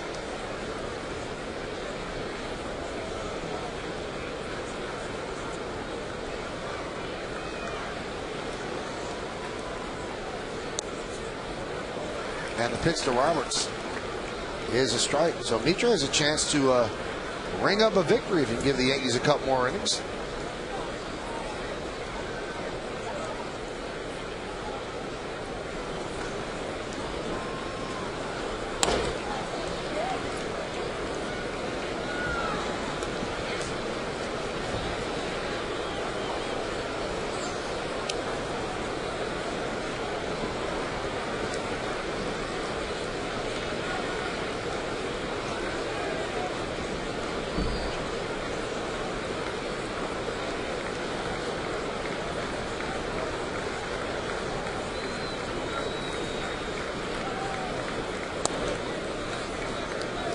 Take a look at Brian Roberts, who's been one of the better leadoff hitters in the league. He's had a double tonight, 32 leads the American League.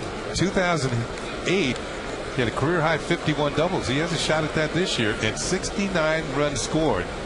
He's up there among the league leaders in that category. He has scored twice tonight.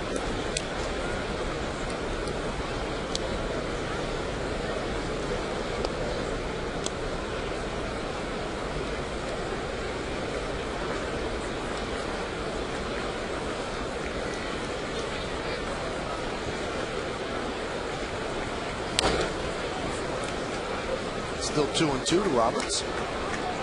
Roberts doubled the first and doubled in the first to left center and scored. Then he singled to left and stole a base, moved to third on an E1, and then scored on a ground ball in the third. So 2 runs scored for him.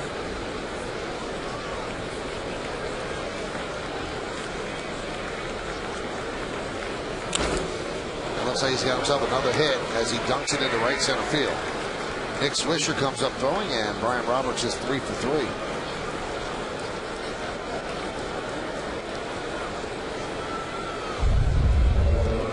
Roberts a good low ball hitter, man. Wow. It's like cricket. Like he hit it with a shovel. Just dunks it over second. Drops the head of the bat just straight down to the ball. And lifts up on it and has himself his 3rd hit of the night. It's one of those nights where you can't seem to do anything wrong with the bat.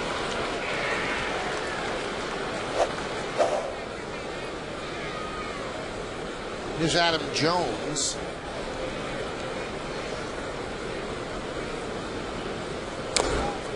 Big healthy cut, foul tipped into the glove of Posada.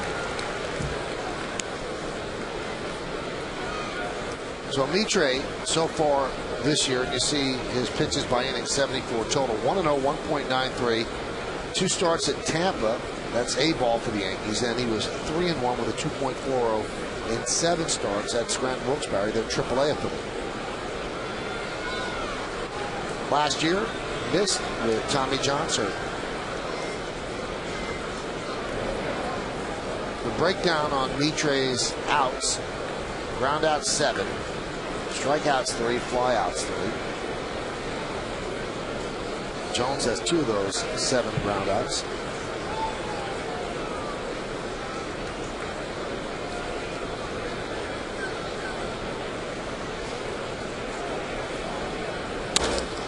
Let's see if the Yankees can turn 2. There's one on to first. It's a double play. A 6-4-3 double play started by Jeter ranging up the middle. A quick flip to Cano, and then Cano with the relay on to Mark Teixeira. So Jeter ranges behind the bag, and it goes a 6-4-3 end to the inning. We're halfway through.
For the Yankees, the designated hitter, number 13, Alex Rodriguez.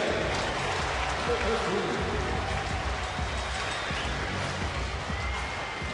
Well, we go to the bottom of the fifth inning. It's an official game with that double play on the Ford scoreboard at 6-2. Yankees lead the O's. I was talking to Cano before the game about the type of year he's having defensively this year. Remember I mentioned he's only had 2 errors. His last 84 games, and he has turned some terrific double plays. Been the middleman at double plays, and he turned a nice one there. He showed off his strong throwing arm. You know, Kenny, over the last couple of years, and you'll see how this double play has turned. Jeter goes up the middle, and then the flip to Cano, and then that quick sidearm flip almost with his wrist. And he gets the throw off to first to get the speedy Adam Jones. And he's having a great year at second base as Rodriguez is retired. Yeah, this is a little bit of a tough turn because Jeter is beyond him. So he has to turn his body and then quickly get rid of the ball. And there's the accurate throw to first base to get. There's 2 speedy runners here. You got Roberts coming in, and you got Jones going down the line. And Jeter and Cano make it look easy to get Sergio Mitre out of the inning. One thing I like about Mitre tonight is ability to get ground balls, and you get men on base, he gets it grounded. These 2 guys can turn it and get the double play. Derek's still flexing that knee. It's not a good sign. Hurt that knee. Sliding into home plate, trying to score on Teixeira's fly ball.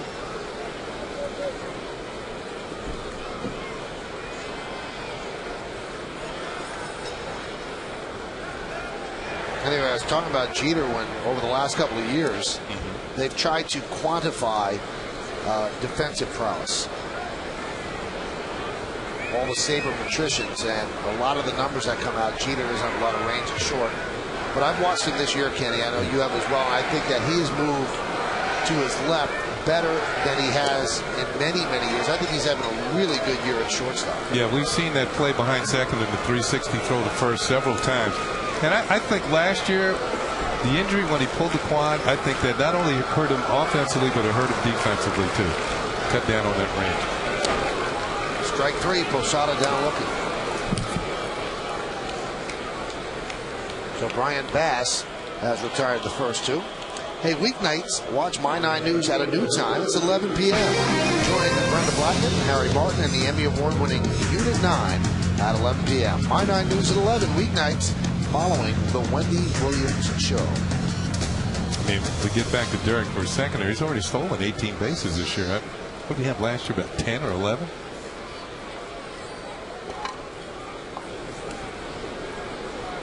And he runs at a good percentage, too. Here's Nick Swisher, sac fly and a walk, a run scored. And Bass gets a strike.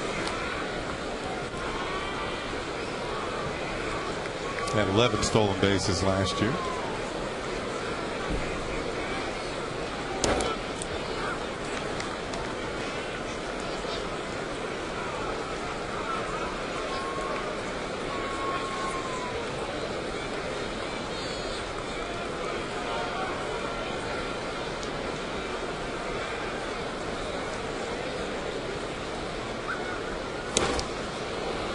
Swisher downswing and a 1-2-3 inning by Brian Bass, retiring the Yankees in order in the bottom of the fifth. We've got 5 in the books here at the stadium. Breaking ball, and Swisher swings over the top. Speaking at the top, we go to the 6th.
It is time for the out-of-town scoreboard, brought to you by Blimpie, America's Sub Shops. Angels beat the Royals 8-5 in game 1 of a doubleheader. Toronto 1-0 over Cleveland, top of the 8th. Texas 2-0 over Boston, bottom of the 5th. Tampa Bay 1-0 over the White Sox, top of the 5th in the National League. Atlanta 8-1 over San Francisco, top of the 6th.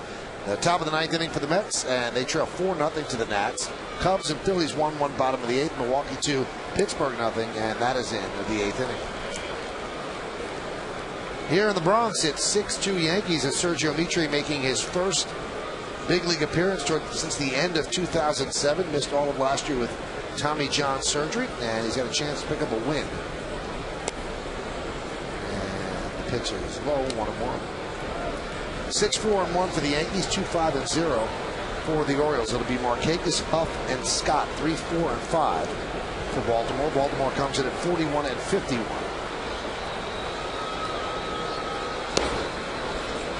Tried a backdoor breaking ball and just missed a little outside. He's got 3 tough left-handed hitters to deal with in this inning. 78 pitches from Mitre. And there's a base hit off the bat of Markakis, his second of the night.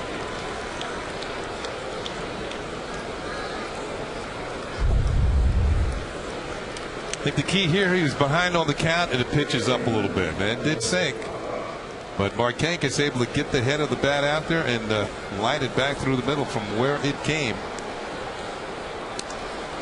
And he's a good hitter. Good all-around player, Nick Markakis. Smart signing by the Orioles, locking him up for 6 years. So that's one thing they don't have to worry about. Homegrown player. See, Mitre can get another ground ball here, one of his infielders.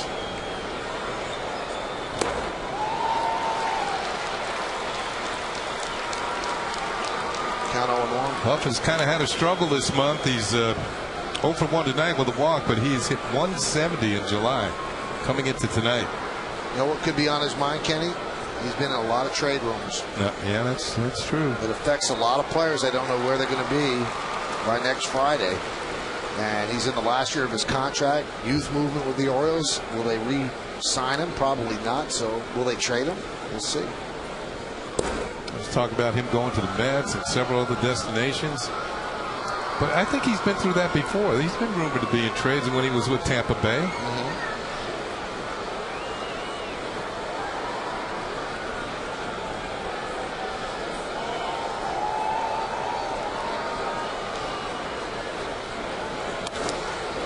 That's a hot shot up the middle, a base hit for Huff. So 2 singles to open up the inning against Mitre. First and second, nobody out.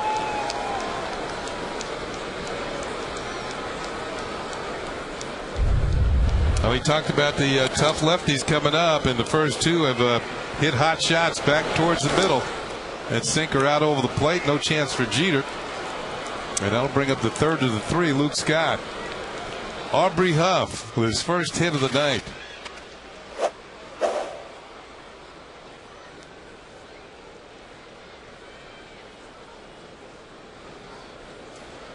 So Island having a talk with Mitre as the Yankee bullpen getting busy, and Alfredo Aceves looking for a baseball. Hey fans, now's your chance to own a piece of history from the original Yankee Stadium. Seats and other items are now on sale at Yankees.com. All keepsakes come with a Yankee Steiner letter of authenticity. For more information and to purchase original Yankee Stadium seats and other memorabilia, visit Yankees.com today and click the Shop tab.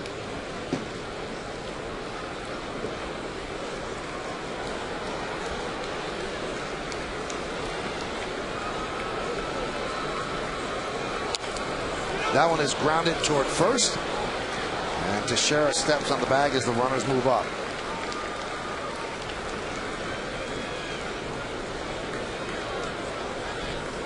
One away.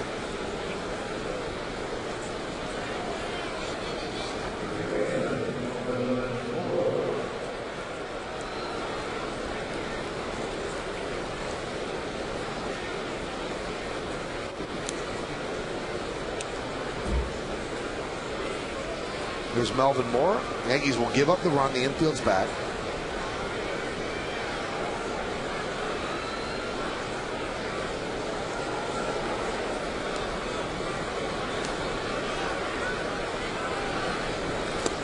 Swing and a miss. Mitre actually struck out Melvin Moore on a breaking ball back in the second inning. Good slider down and away.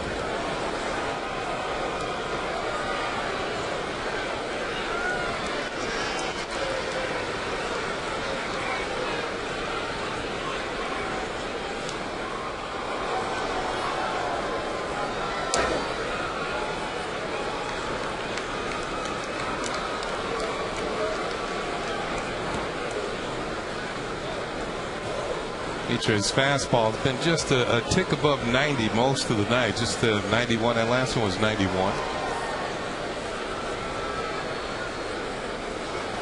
But couple that with the sinking movement, hitters think they have it lined up, and when they go to swing at him, they hit on top of the ball like that.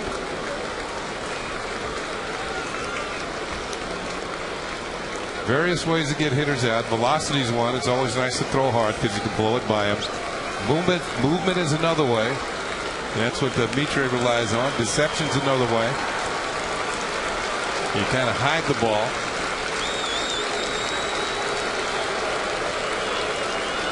Location, making good pitches. That's another way. You combine all those in a good night, you get a lot of people out. 1-2. Line drive down the left field line. It's a base hit. Cutting over is Damon, knocks the ball down. They stop the runner. Now they'll resend him as the throw comes into second. So it's a 2-run single for Mora. They might give an error to Damon. Nonetheless, the 2-run score. And now it's a 6-4 Yankee lead. There's the breaking ball, but this time it's not a good one. You can see exactly where it is. Middle of the plate, centered for Mora, right on the tee. And he lines it into left field for a base hit. Twice tonight he swung and missed it. That time he did not. There's what Michael was talking about. Damon knocks it down. They had held Aubrey Huff at third to begin with. You see Juan Samuel now says go as Damon bobbled the ball, and the Orioles will get that second run on the hit. See, that should be a single and an E7 because we saw the runner being held up. The only reason he got resent was because of the bobble.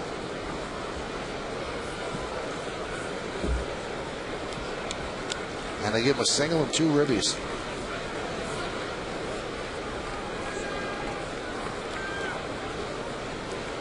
The 1-0 to Reimold. Grounded foul. I think the reason why they gave him 2 ribbies is because of the fact that even though he held him up, Damon was going to throw the ball to second base anyway. And that's why Mora gets credited for the two runs batted in.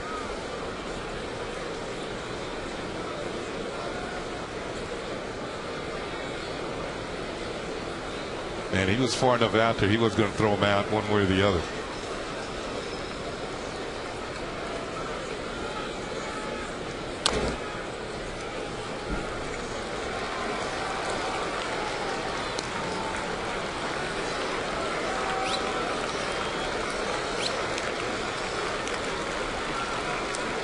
So the game has the feel that the Yankees are ahead by a lot, but it's just 2 runs right now, the way it's broken down. And the Orioles have twice as many hits as the Yankees do. 8-4, but the Yankees lead 6-4.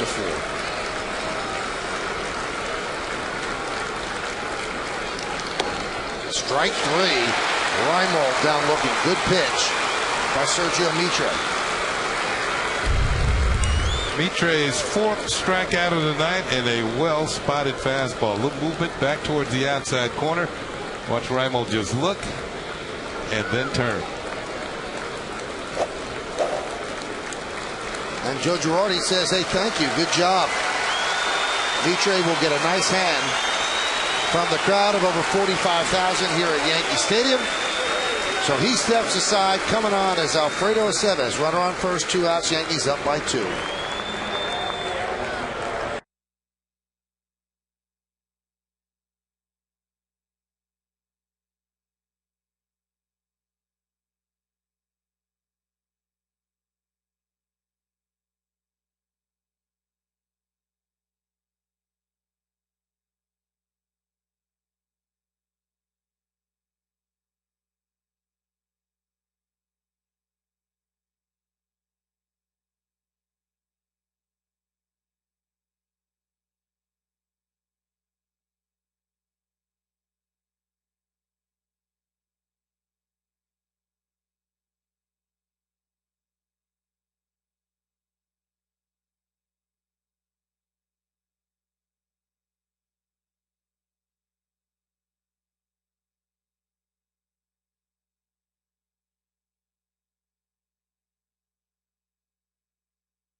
Fought a foul rain of destruction against Gotham City.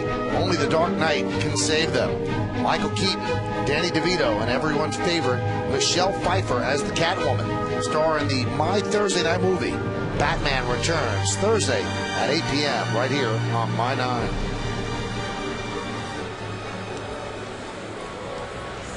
Rain continuing to fall in a bit of a mist or a drizzle. Sergio Mitre gives the Yankees 5 2/3 innings. 8 hits, 4 runs, 3 of them earned. Walked 1 and struck out 4 through 91 pitches. Ran into trouble against the 2 lefties at the start of this inning. Marquez and Huff with singles. And then Mora picks up a 2-run single. So they turn it over to Alfredo Aceves, who picked up the win last night with 2/3 of an inning through 11 pitches. Yeah, I think the Yankees are looking for about an inning and a third out of Aceves tonight. Phil Hughes is available for the 8th. And Mariano would be available for the 9th if the Yankees Bullpen sets up the way it should and does the job in tonight's ball game.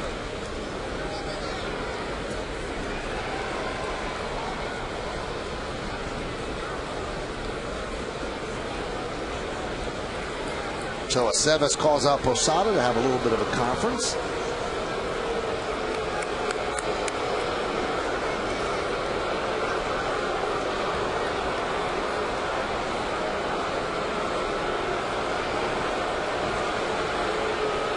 And the pitch is high. 12 career innings against Baltimore, and Aceves has not allowed a run.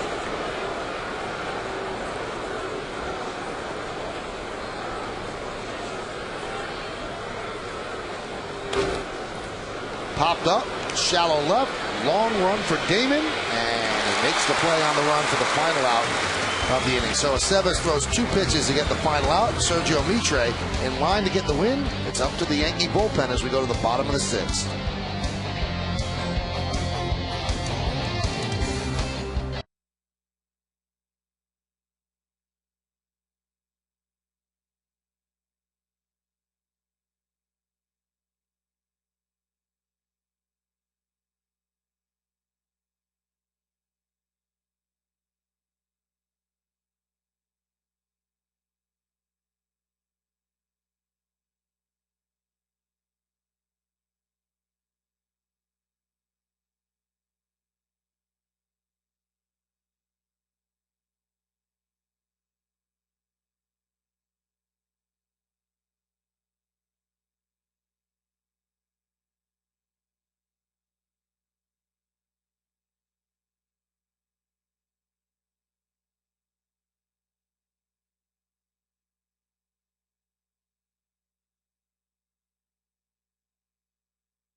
We go to the bottom of the 6th inning here at the stadium on My 9. The Yankees lead 6-4, 6-4-1, leading 4-8-0.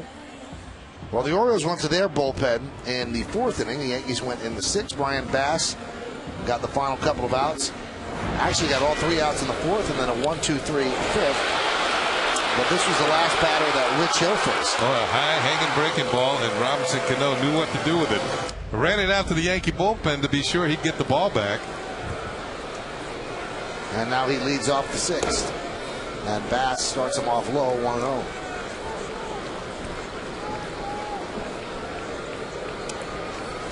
As Michael told you earlier, 14 home runs, as many as he hit all last season. Now 2-0.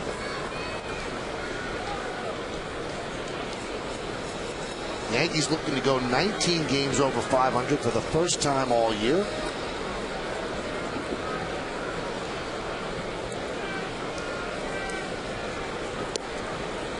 Red Sox got a run in the top of the 6th inning. Texas leads Boston with 2-1. That's in Arlington. Yankees and the Red Sox are tied atop the American League East.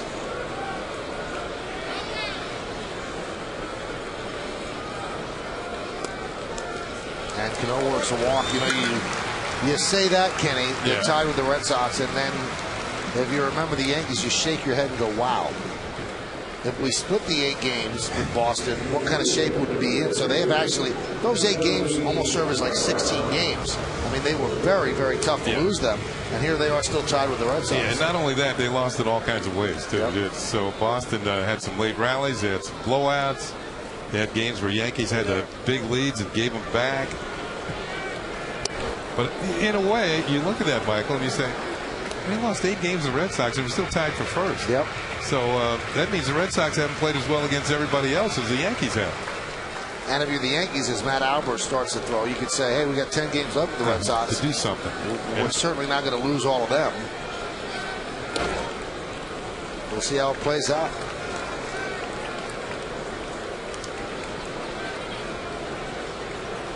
Pitching coach Rick Kranitz wants to go out and talk with Brian Bass. Yeah, you can see Alberts is warming up in a hurry out there in the bullpen. Brian Bass came on in the 4th. We're now in the 6th.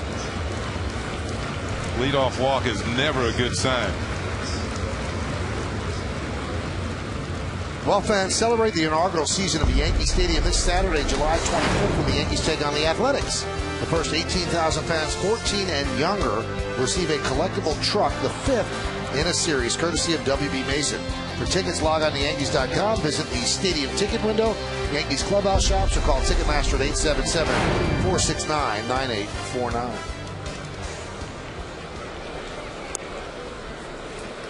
And the count 3-0. Just to finish up the thought about Boston, the Yankees have 10 games left with the Red Sox. 7 of them, 7 of the 10 are here in the Bronx. Only 3 more remain at Fenway, the 3-0. And the count 3-1.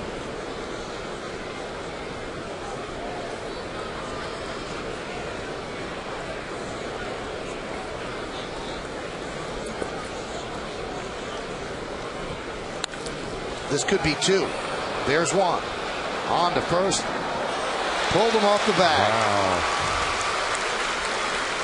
There won't be an error on that because you can't assume the double play, but that was clearly a misplay by the Orioles. Oh, wow. It looked like they had all kinds of time, and it looked like his Torres was kind of guiding the ball over the first base. Roberts gets to the ball just fine. Right there, he comes across the bag, all looks fine, and he just lazily threw it over towards first to complete the double play and pulled Aubrey Huff off the bag. This is the way Cano did it. Wasn't the greatest throw, but it was there. Well, let's see if that comes back to haunt him. He would have 2 outs and nobody on. Instead, there's a man on and 1 out.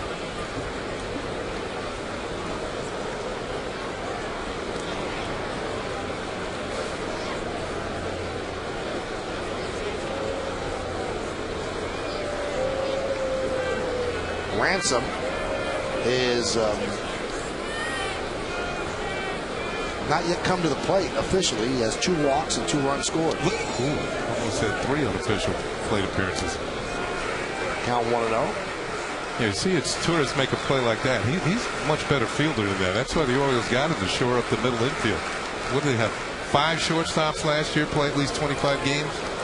Which is almost unbelievable. Hard to believe. Yeah, none of them really distinguished themselves, and they signed as Torres over the winter. Runner goes. Hit and run was on. The ball fouled away. And for the most part, besides the fact that he had appendicitis, he's done a pretty good job.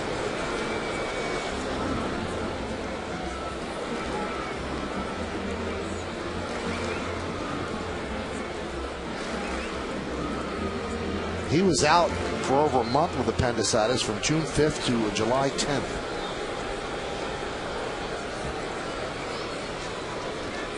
Yankees lead 6-4. We're on the bottom of the 6th inning. Throw over to keep Melky close.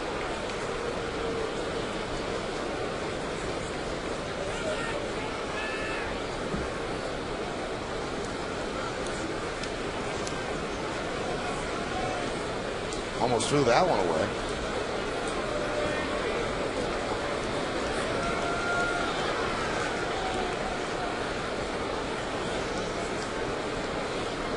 Ransom, another one of the Yankees that has a stolen base. You can tell by his uniform.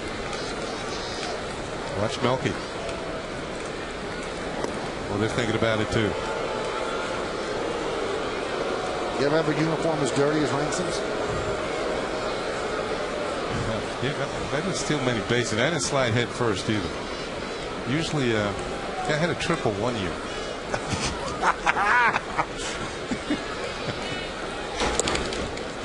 Check swing. Did he go? Yes, he did, said Brian O'Nora. Nah, I hit more than one triple, but.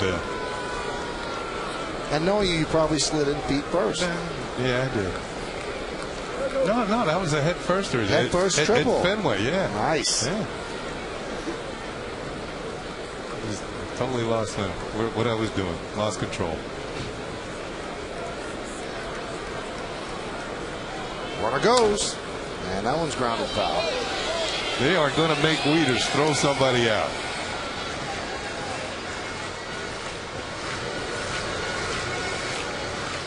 Oh, all right. You have 25 triples. But not in 1 year. 25 triples. That's not bad. Yeah, well.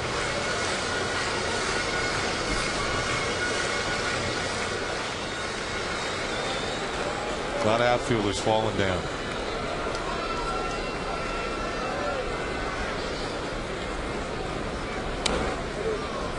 Ransom battling. Ransom has put together some good at bats tonight. He's walked twice, worked his way on, has a stolen base, scored a couple of runs. He doesn't get to play maybe once every 10 days or so. He's given A-Rod a little bit of a break tonight. A-Rod, the designated hitter, so Ransom's basic job at third base is to catch the ball, throw it to first, maybe turn a double play if the ball comes his way, and help out as much as he can on offense, and he scored a couple of runs.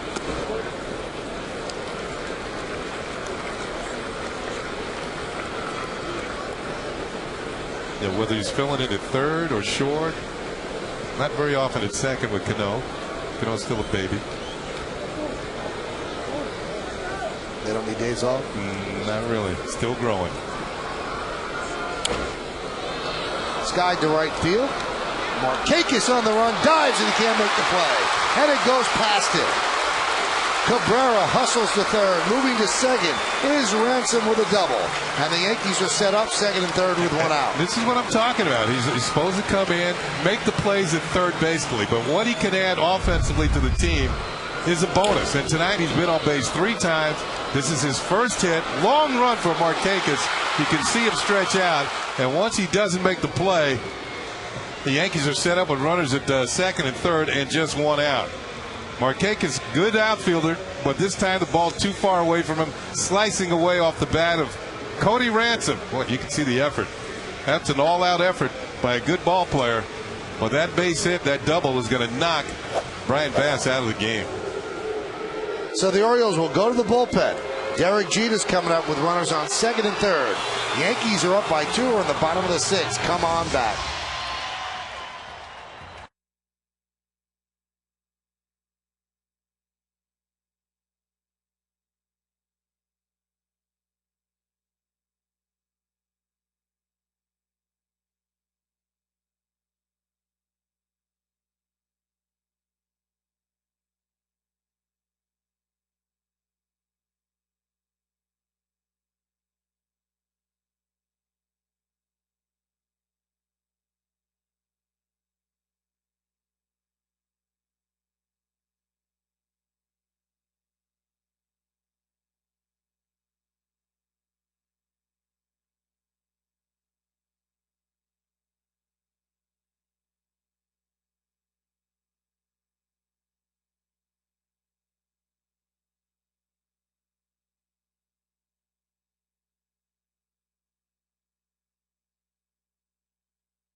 Third pitcher used by the Orioles. He has a 3.96 ERA, about a hit per inning, 28 strikeouts, 19 walks, and he inherits second and third with one out, and he'll face Derek Jeter.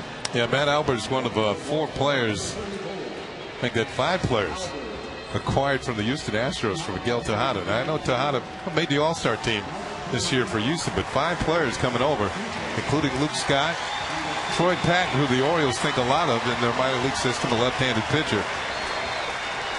And Dennis Sarfante, who's pitching the big leagues but has been bothered by circulatory problems this year and is on the DL. We've got Melky Cabrera at third and Ransom at second. Jeter's at the plate. Infielders back. They'll give up a run on a ground ball. One man out. Yankees are up 6-4. Alvarez deals. And a strike. Here's a chance for the Yankees to tack on, make things a little bit more comfortable for the bullpen as they get to the latter stages of this game. With the infield back, a ground ball is going to get at least one run home. Make things a little easier for Aceves. Yeah. And the count 1-1. Yankees are 2 for 6 with runners in scoring position tonight.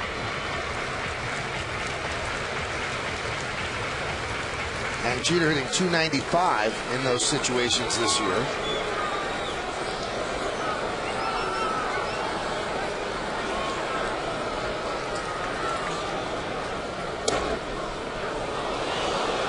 Count 1-2 on the captain.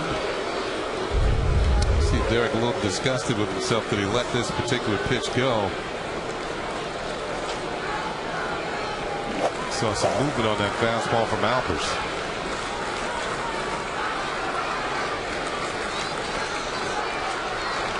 And the pitch.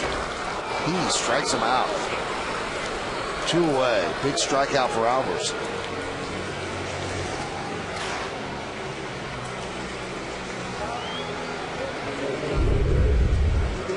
Take a look at the last one. Once again, it's that fastball in on the hands. And I think one thing we've seen from the Orioles in this series consistently with Derek Jeter at the plate, they're going to make him swing the bat, throw everything in on his hands so he can't push that ball off the right field like he does so well.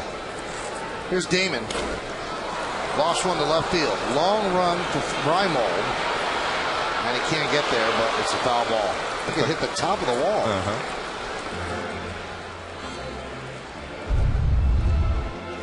Here's Reimold. John Shelby, the first base coach and outfield coach, says doesn't look like he's running pretty fast, but he covers a lot of ground. And he's got a strong throwing arm. And this is Michael's talking about off the top of the wall, and then a souvenir for the fans.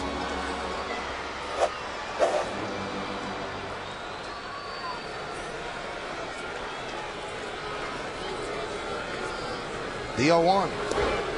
Tries to tie him up. The count 1-1.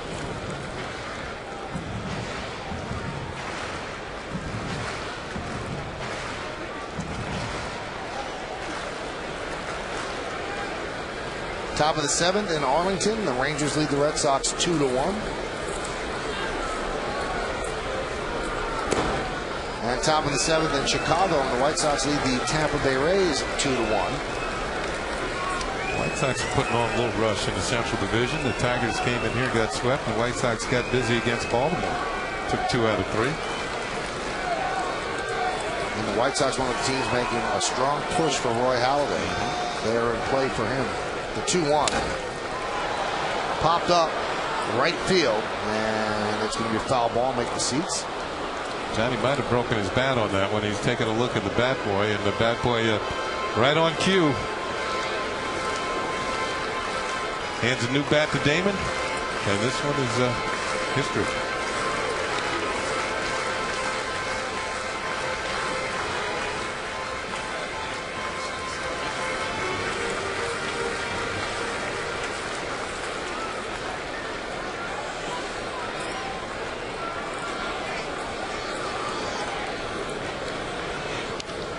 Slice foul. Johnny has a very strange approach at the plate. When he starts his stance, his right foot is well out of the box, and then as a timing device, he starts to move it forward. It's like a gate closing. The right foot comes over it, and he turns his shoulder towards the pitcher and then drives on through. See, right now he's out. Now he's coming in. And that one is looped to left field. Reimold is there.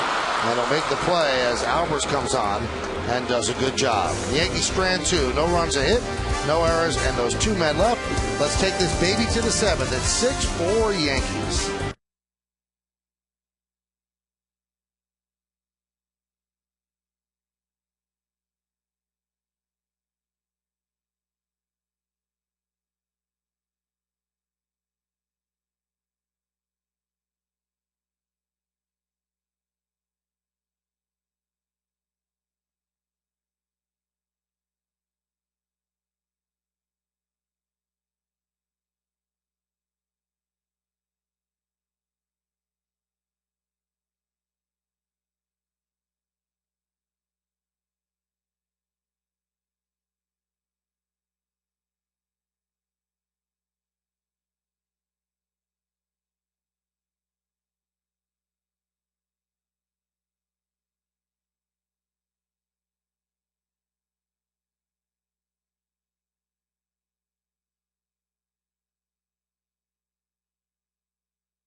Tonight after the game, a Beantown Bomber?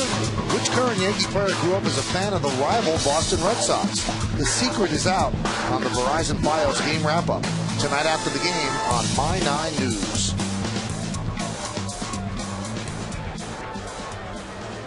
Well, the rain is held up here after a 26-minute delay. First pitch.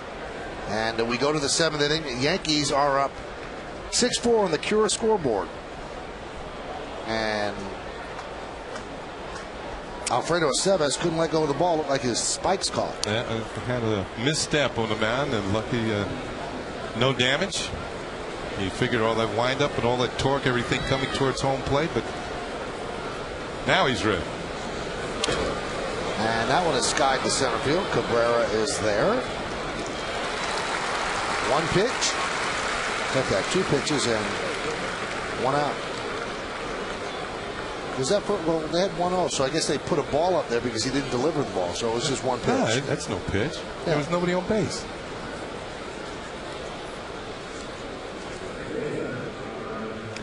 Here's the guy that the Yankees had problems getting out.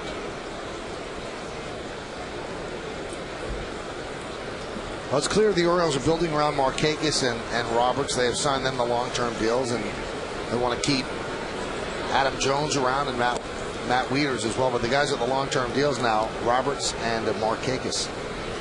Roberts has been with Baltimore for 9 seasons. Never been on a winning team. That's got to get old after a while, I would think. Got to get old for the city of Baltimore as well. This organization was a great organization that won all the time.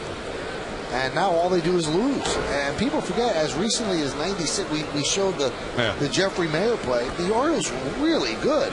And they were the Yankees' main rival. Even before the Red Sox came back to be a prominent team again. But the Orioles have taken quite a fall and a tumble. These are hard times for them.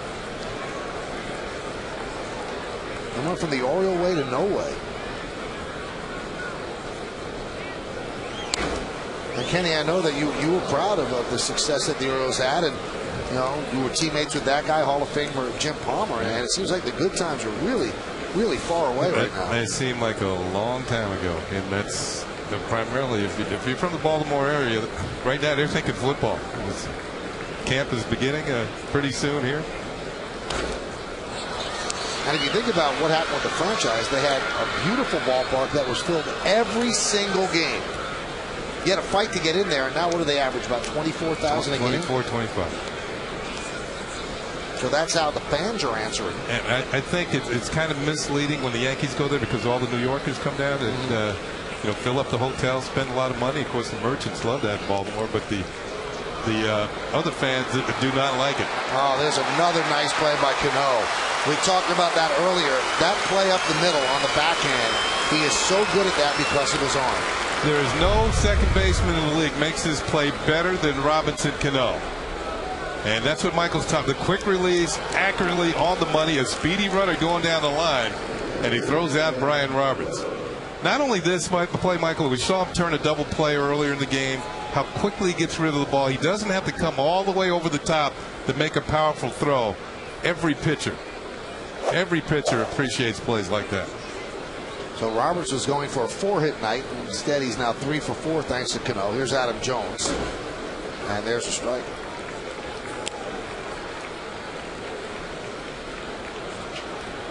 And if Aceves could retire Jones in short order, well, then he's got a very low pitch count and could actually pitch the 8th as well. And then you save Phil Hughes for tomorrow. Foul back. That's the 12th pitch thrown by Aceves.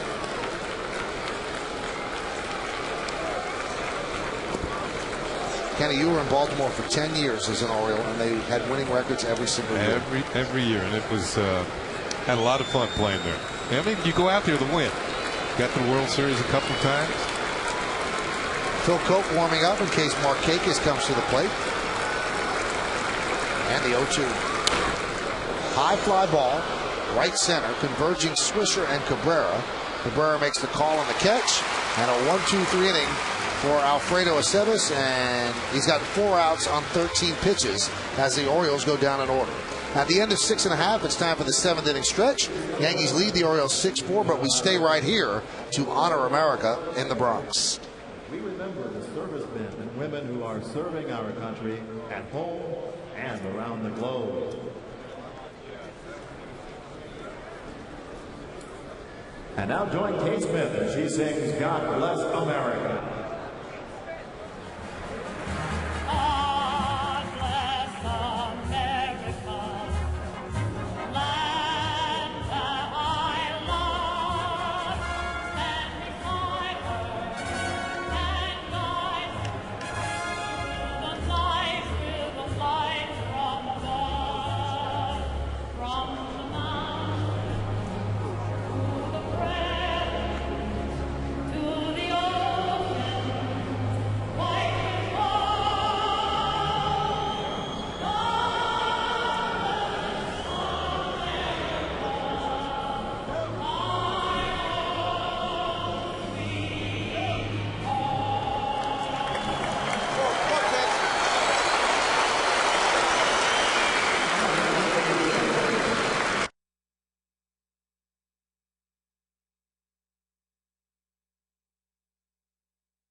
On the Cura scoreboard, the Yankees lead 6-4 as we go to the bottom of the 7th inning.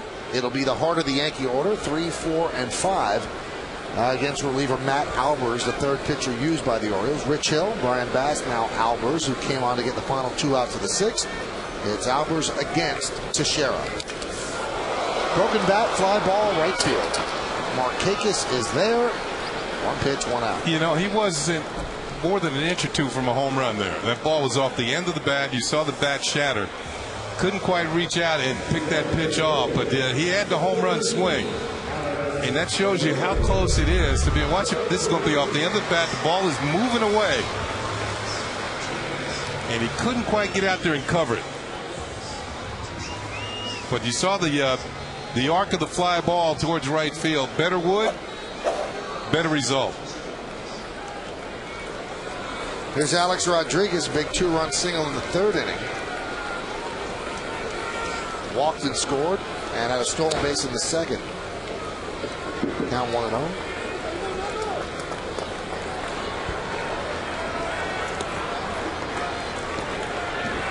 The way this game is playing out, that stolen base was key. He moved the 3rd on a fly ball and scored on another one. The Yankees kind of manufactured that run in the 2nd inning. And you like to see that sort of a run scored, because if you make the playoffs, you can't always depend on the home run because you're facing the best pitchers. And you're going to have to manufacture runs every now and then. And I know that was something that Girardi was trying to institute last year. Obviously, the injuries to Wong and Posada set them back. Then they got 89 wins. but he was trying to get them to play small ball and not always wait around for the home run. Well, a couple of walks, a stolen base, a single, then led to 2 more runs the next inning. And A-Rod capped that off with a 2-run single.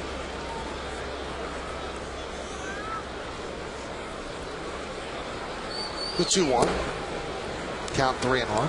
But then the next thing, the Yankees couldn't help themselves. Cano hit a 2-run home. Well, if it's going to come, you let it come.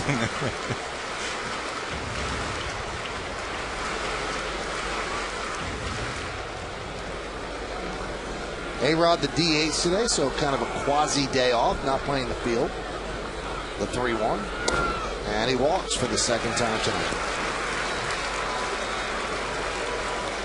That is the 8th base on balls handed out by Baltimore pitching. How many of those walks have scored? 1, 2, 3. 3 of them have scored. Make that 4. Sorry, Michael. That's all right. Along with the guy who just said sorry, Ken Singleton, I'm Michael Kay. And you're watching Yankees baseball right here on My 9. Bottom of the 7th inning. It's 6-4.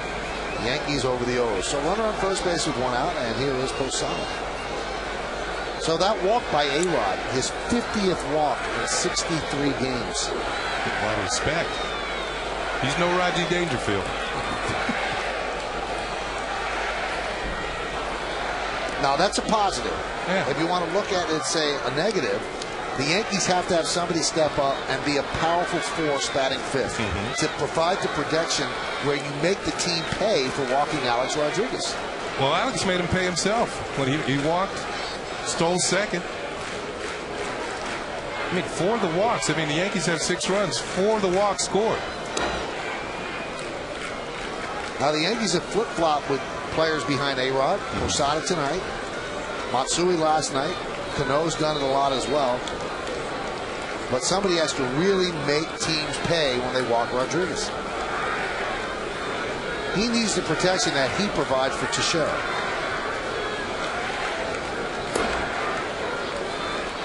And I don't think it's any coincidence, Kenny, that after the terrible April that Teixeira had, when A-Rod came back on May 8th, things turned around for Mark Teixeira. And not only for Teixeira, but for the whole team. The Yankees are 20 games over 500 since A-Rod came back. 42-22 since May 8th.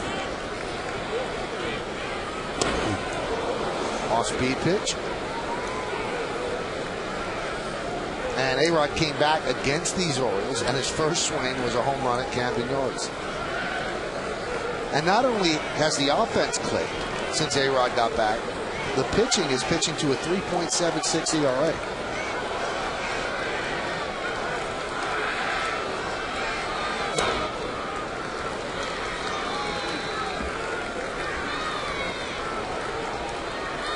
Now, out of the 5 spot this season, the Yankees have gotten these numbers: 252, 15 homers, 49 ribbies. Not terrible. 2-2. And the count is full at 3-2. Let's see if they send Alex Rodriguez with a full count and 1 out. We said earlier the Yankees are trying to see if Wieters can throw anybody out. It wouldn't surprise me if he's on the move. Posada has a good eye. Albers has a sinking fastball, so that might lead to a ground ball if he doesn't go. So you want to stay out of the double play as well. Runner goes. Swung and a miss. Go to second. He finally throws somebody out. Strike him out, throw him out, double play.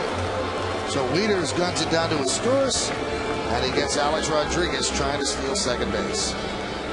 In the 7th, no runs, no hits, no errors, and because of this throw by Wieters to now Alex Rodriguez, nobody left on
Thank you, Russ. As we go to the 8th inning, it is 6-4 Yankees, and the Yankees have a new pitcher. It is Phil Koch as they try to hold on to this 2-run lead, and with Nick Markakis due up, obviously you want to go to the left-hander. You got Huff after him, and then Luke Scott. Yeah, you got 3 lefties in a row, and this is the prime time spot for Phil Koch. With the lead going to late in the ball games, and the Orioles having their 3 best left-handed hitters coming up. You go to the left-hander out of the pen. And this kind of reminds me of when Seattle was here. They had Ichiro and then Russell Brandon. 1-2 in the order. And Phil Koch, 2 nights in a row, faced both of them and got them all out. Let's take a look at the Orioles in-game box score, which is brought to you by Hyundai. Ready for good news? Get Hyundai Assurance at the $5,000 cash back on select models now. Ryan Roberts has 3 hits, and he scored 2 runs. An RBI ground out by Adam Jones, an RBI and 2 hits for Nick Markakis, a run scored for Aubrey Huff, 2 ribbies for Melvin Mora, a hit for Wieters, Nolan Reimold, Cesar Asturias, Luke Scott, and Adam Jones all have not picked up a hit. Well, they've stacked their lefties, and it makes it easy. Not that it's ever easy, but it makes it easy for a manager to make this move. And Girardi knows exactly when he's going to bring in Phil Koch when they face the Orioles, because with Markakis, Huff, and Scott, when would you bring him in? You'd bring him in right there. Lefties are hitting 184 against Koch this year, and righties are hitting just 200. Now that went up just a little bit as Markakis lines a single to center field. He's just a good hitter. Yeah, he is. That's his 3rd hit of the game.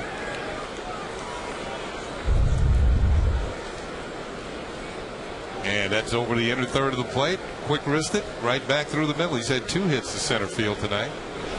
Man, he's a good player. Just forget about hitter. He's a good all-around player. So Phil Hughes begins to throw. Yeah, this is the situation, because after those 3 lefties, then you got Moore and Reimold, then a switch hitter in Wieters. And the pitch to Huff is a strike.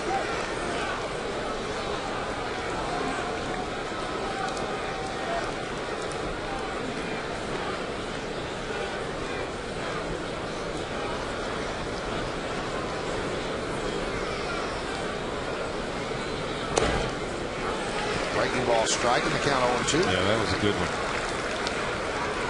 After the first pitch was a fastball, he comes back with a nice sharp breaking ball, and now he's got Huff 0-2. Maybe he can try to stretch his zone with a breaking ball low and away.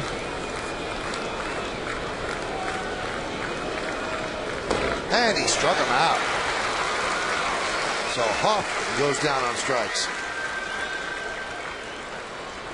Now let's take a look at the out-of-town scoreboard, which is brought to you by Empire City Casino at Yonkers Raceway, the jackpot next door. First game of doubleheader, Angels 8-5 over the Royals. Cleveland comes back to beat Toronto 2-1. Texas 3-1 over Boston, top of the 8th inning. White Sox 2-1 over Tampa Bay, top of the 8th inning. In the National League, Atlanta beat San Francisco 8-1. The Mets shut out by the Nationals 4-0. 1-1. Cubs and the Phillies bottom of the 11th. Milwaukee 2-0 over Pittsburgh. That's the final. Check swing by Luke Scott. Did he go? No, said Adrian Johnson. With the strikeout, Huff is now 0 for 6 lifetime against Koch.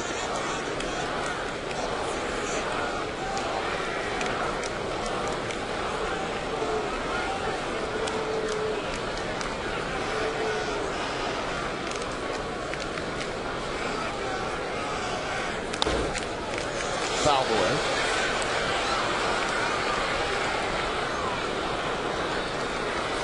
Yankees with a long homestand to open up the second half of the season. Mark Hendrickson, who pitched yesterday, warming again in the bullpen.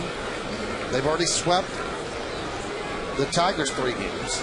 They took the first game yesterday against the Orioles, trying to take this one. One more game against the O's tomorrow afternoon. Then there's a makeup game against Oakland on Thursday. And then the regularly scheduled 3-game set against Oakland Friday, Saturday, and Sunday before the Yankees go on the road. Foul back. Once again, this formula might work against Scott as it did against Huff. Now that he's gotten ahead on the count, he might try and stretch the zone with a breaking ball low and away. Huff chased the pitch out of the strike zone.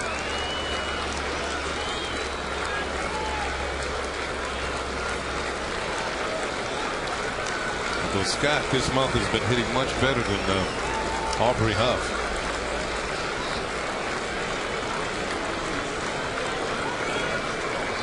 The 1-2. Now, before he got the single, Markakis was 0 for 5 against Cope.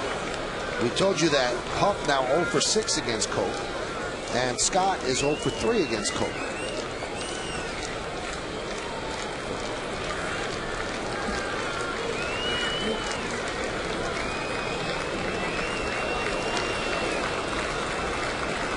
Two. Line right at Teixeira. Double play. So Luke Scott hit it on the screws. And Markakis just couldn't get back as Teixeira steps on the bag after grabbing the liner out of the air for the inning-ending double play. No run to hit. And because of the DP, nobody left. The Yankees are pumped as they go to the box.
Here.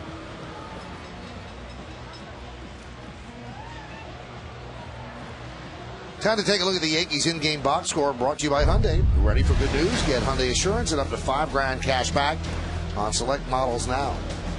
Well, the Yankees have not had that many hits, but they've made the most of them. Robinson Cano with that 2-run home run. 2-run single by Alex Rodriguez gave the Yankees a lead that they have not relinquished. Johnny Damon with an RBI off the wall. Derek Jeter with a run scored. Cody Ransom with a double and 2 runs scored. Nick Swisher's walked, drove in a run on a sac fly, and also scored a run. Jorge Posada, one of the rare bad nights, 0 for 4 with 3 strikeouts. And Melky also hitless, he's 0 for 3. And the Orioles will bring on the left-hander Mark Hendrickson. You see his numbers. And this is a trap the Yankee lineup sets because you've got to face Swisher, then Cano, then Cabrera. So switch hitter, lefty, and then switch hitter. 6-4 Yankees trying to build on this lead. You talked about the Yankees only having 5 hits, but the 8 walks have helped do in the Baltimore cause, at least for this point. Good count, Nick. Count 1-1. Now that line double play helps the Yankees stay away from Phil Hughes. Save situation, so Mariano will pitch the 9th inning unless the Yankees score a bunch of runs here.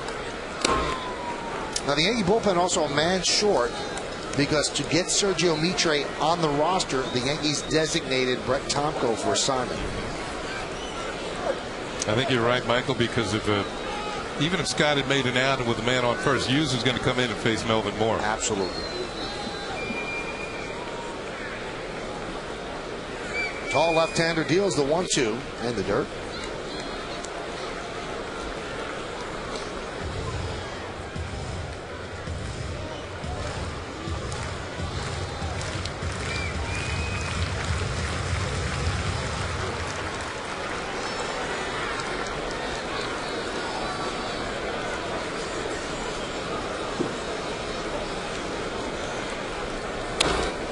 Grounded to short is Torres.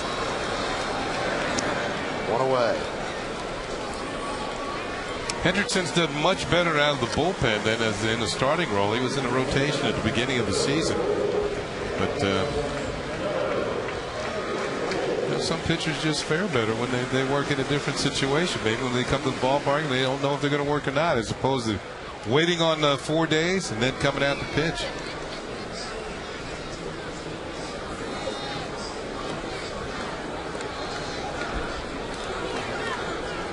Here's Cano. He's 1 for 2. 2-run home run in the 4th inning. His 14th of the year, matching his total for all of last season. And then he walked in the 6th.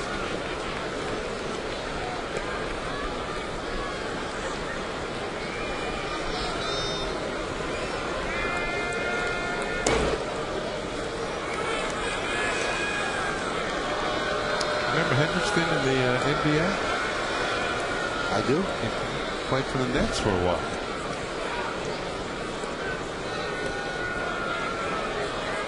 Of course, that was prior to Yes.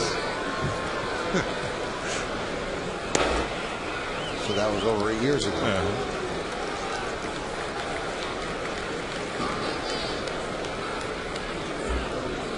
Well, it was his stated goal to get on Yes, so he's finally here.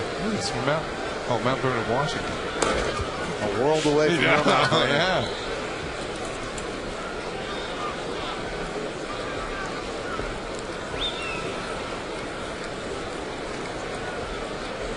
You ever think of this, Michael? What would the U.S. be if the country had been settled from west to east instead of east to west? How would that have changed the psyche of the country?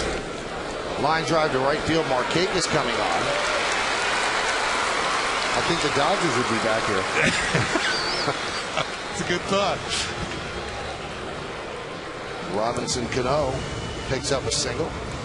Second hit of the night. Another multi-hit game for Cano.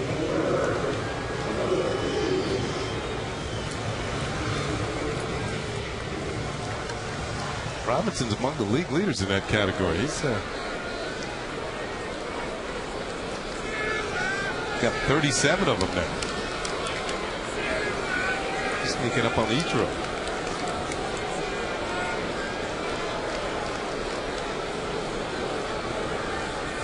Ichiro's got 42 multi-hit games. Runner goes. Ball put into play. Adam Jones with the catch. Can he double up Cano? Oh yeah, what a throw.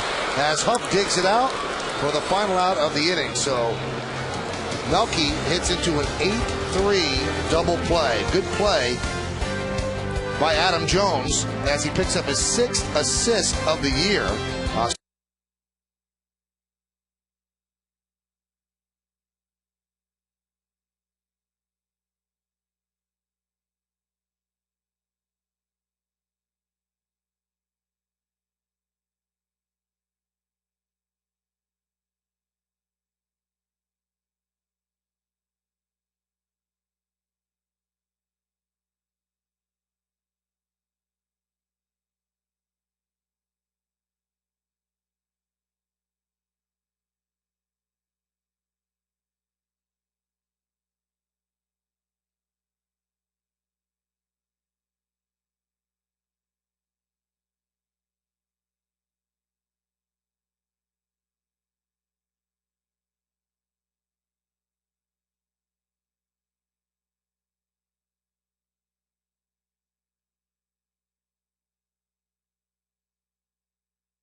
Tonight after the game, a Beantown Bomber Which current Yankee player grew up as a fan of the rival Boston Red Sox? The secret's out on the Verizon Fios game wrap-up tonight after the game on My 9 News. Well, the Orioles have a chance in the top of the ninth inning to try to tie this up, but they have to do it against Mariano Rivera, who has saved 22 straight, 26 overall, putting together another outstanding season, 35 base runners in 40 innings. So a whip under 1 and more than a strikeout per inning. And Mo has saved 5 of the Yankees' last 6 wins. So he saved all 3 games against the Tigers. Didn't pitch yesterday. It was a walk-off win. It wasn't a save situation. And now he's back on the mound today. Melvin Mora will start it off. Mora made the game close with a 2-run single in the 6th inning off Sergio Mitre. And Mora 2 for 22 lifetime against Mo. You see Brett Gardner in center field.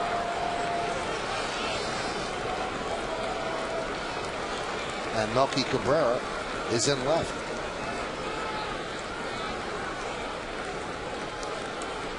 And strike.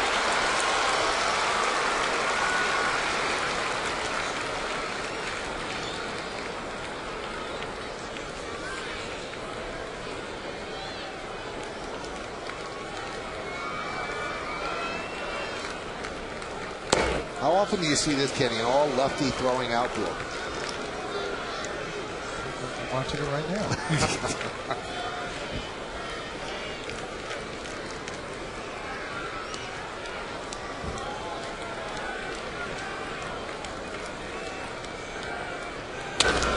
Right back to Rivera.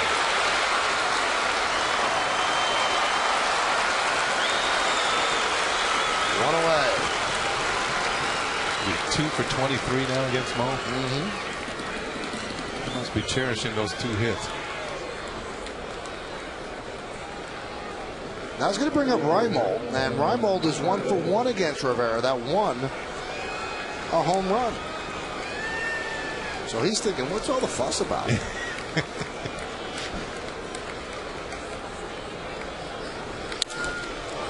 Ground ball up the middle, Jeter. And the Yankees are 1 out away. Jeter ranging to the glove side. That's what we were talking about earlier, Michael. Much more range to his left. And this time he gets in front of it. This ball was hit fairly hard. Stays with it. Raimo runs pretty well. Got him by about a step. Stand with it. Gloves it. And now throws it. Now Matt Wieters, the youngster, 23 years old, is going to get his first look at Mariano Rivera.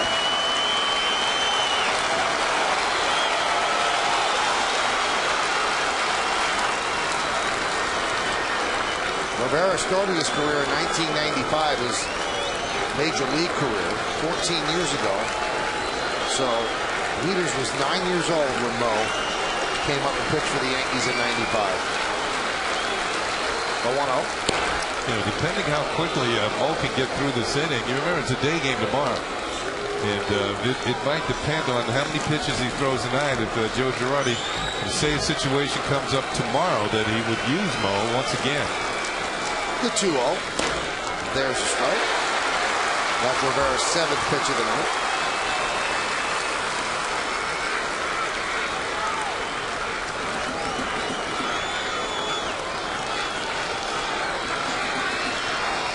The 2-1. And the O's are down to their final strike. If Mo can pick up the save tonight, it would be his 58th save against the Baltimore Orioles, more than any other team.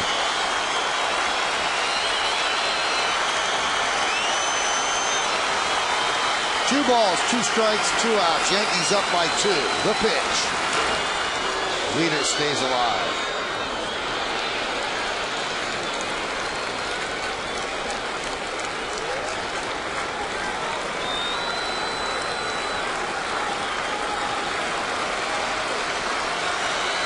If Mo can nail this down, Sergio Mitre will get his first win as a Yankee.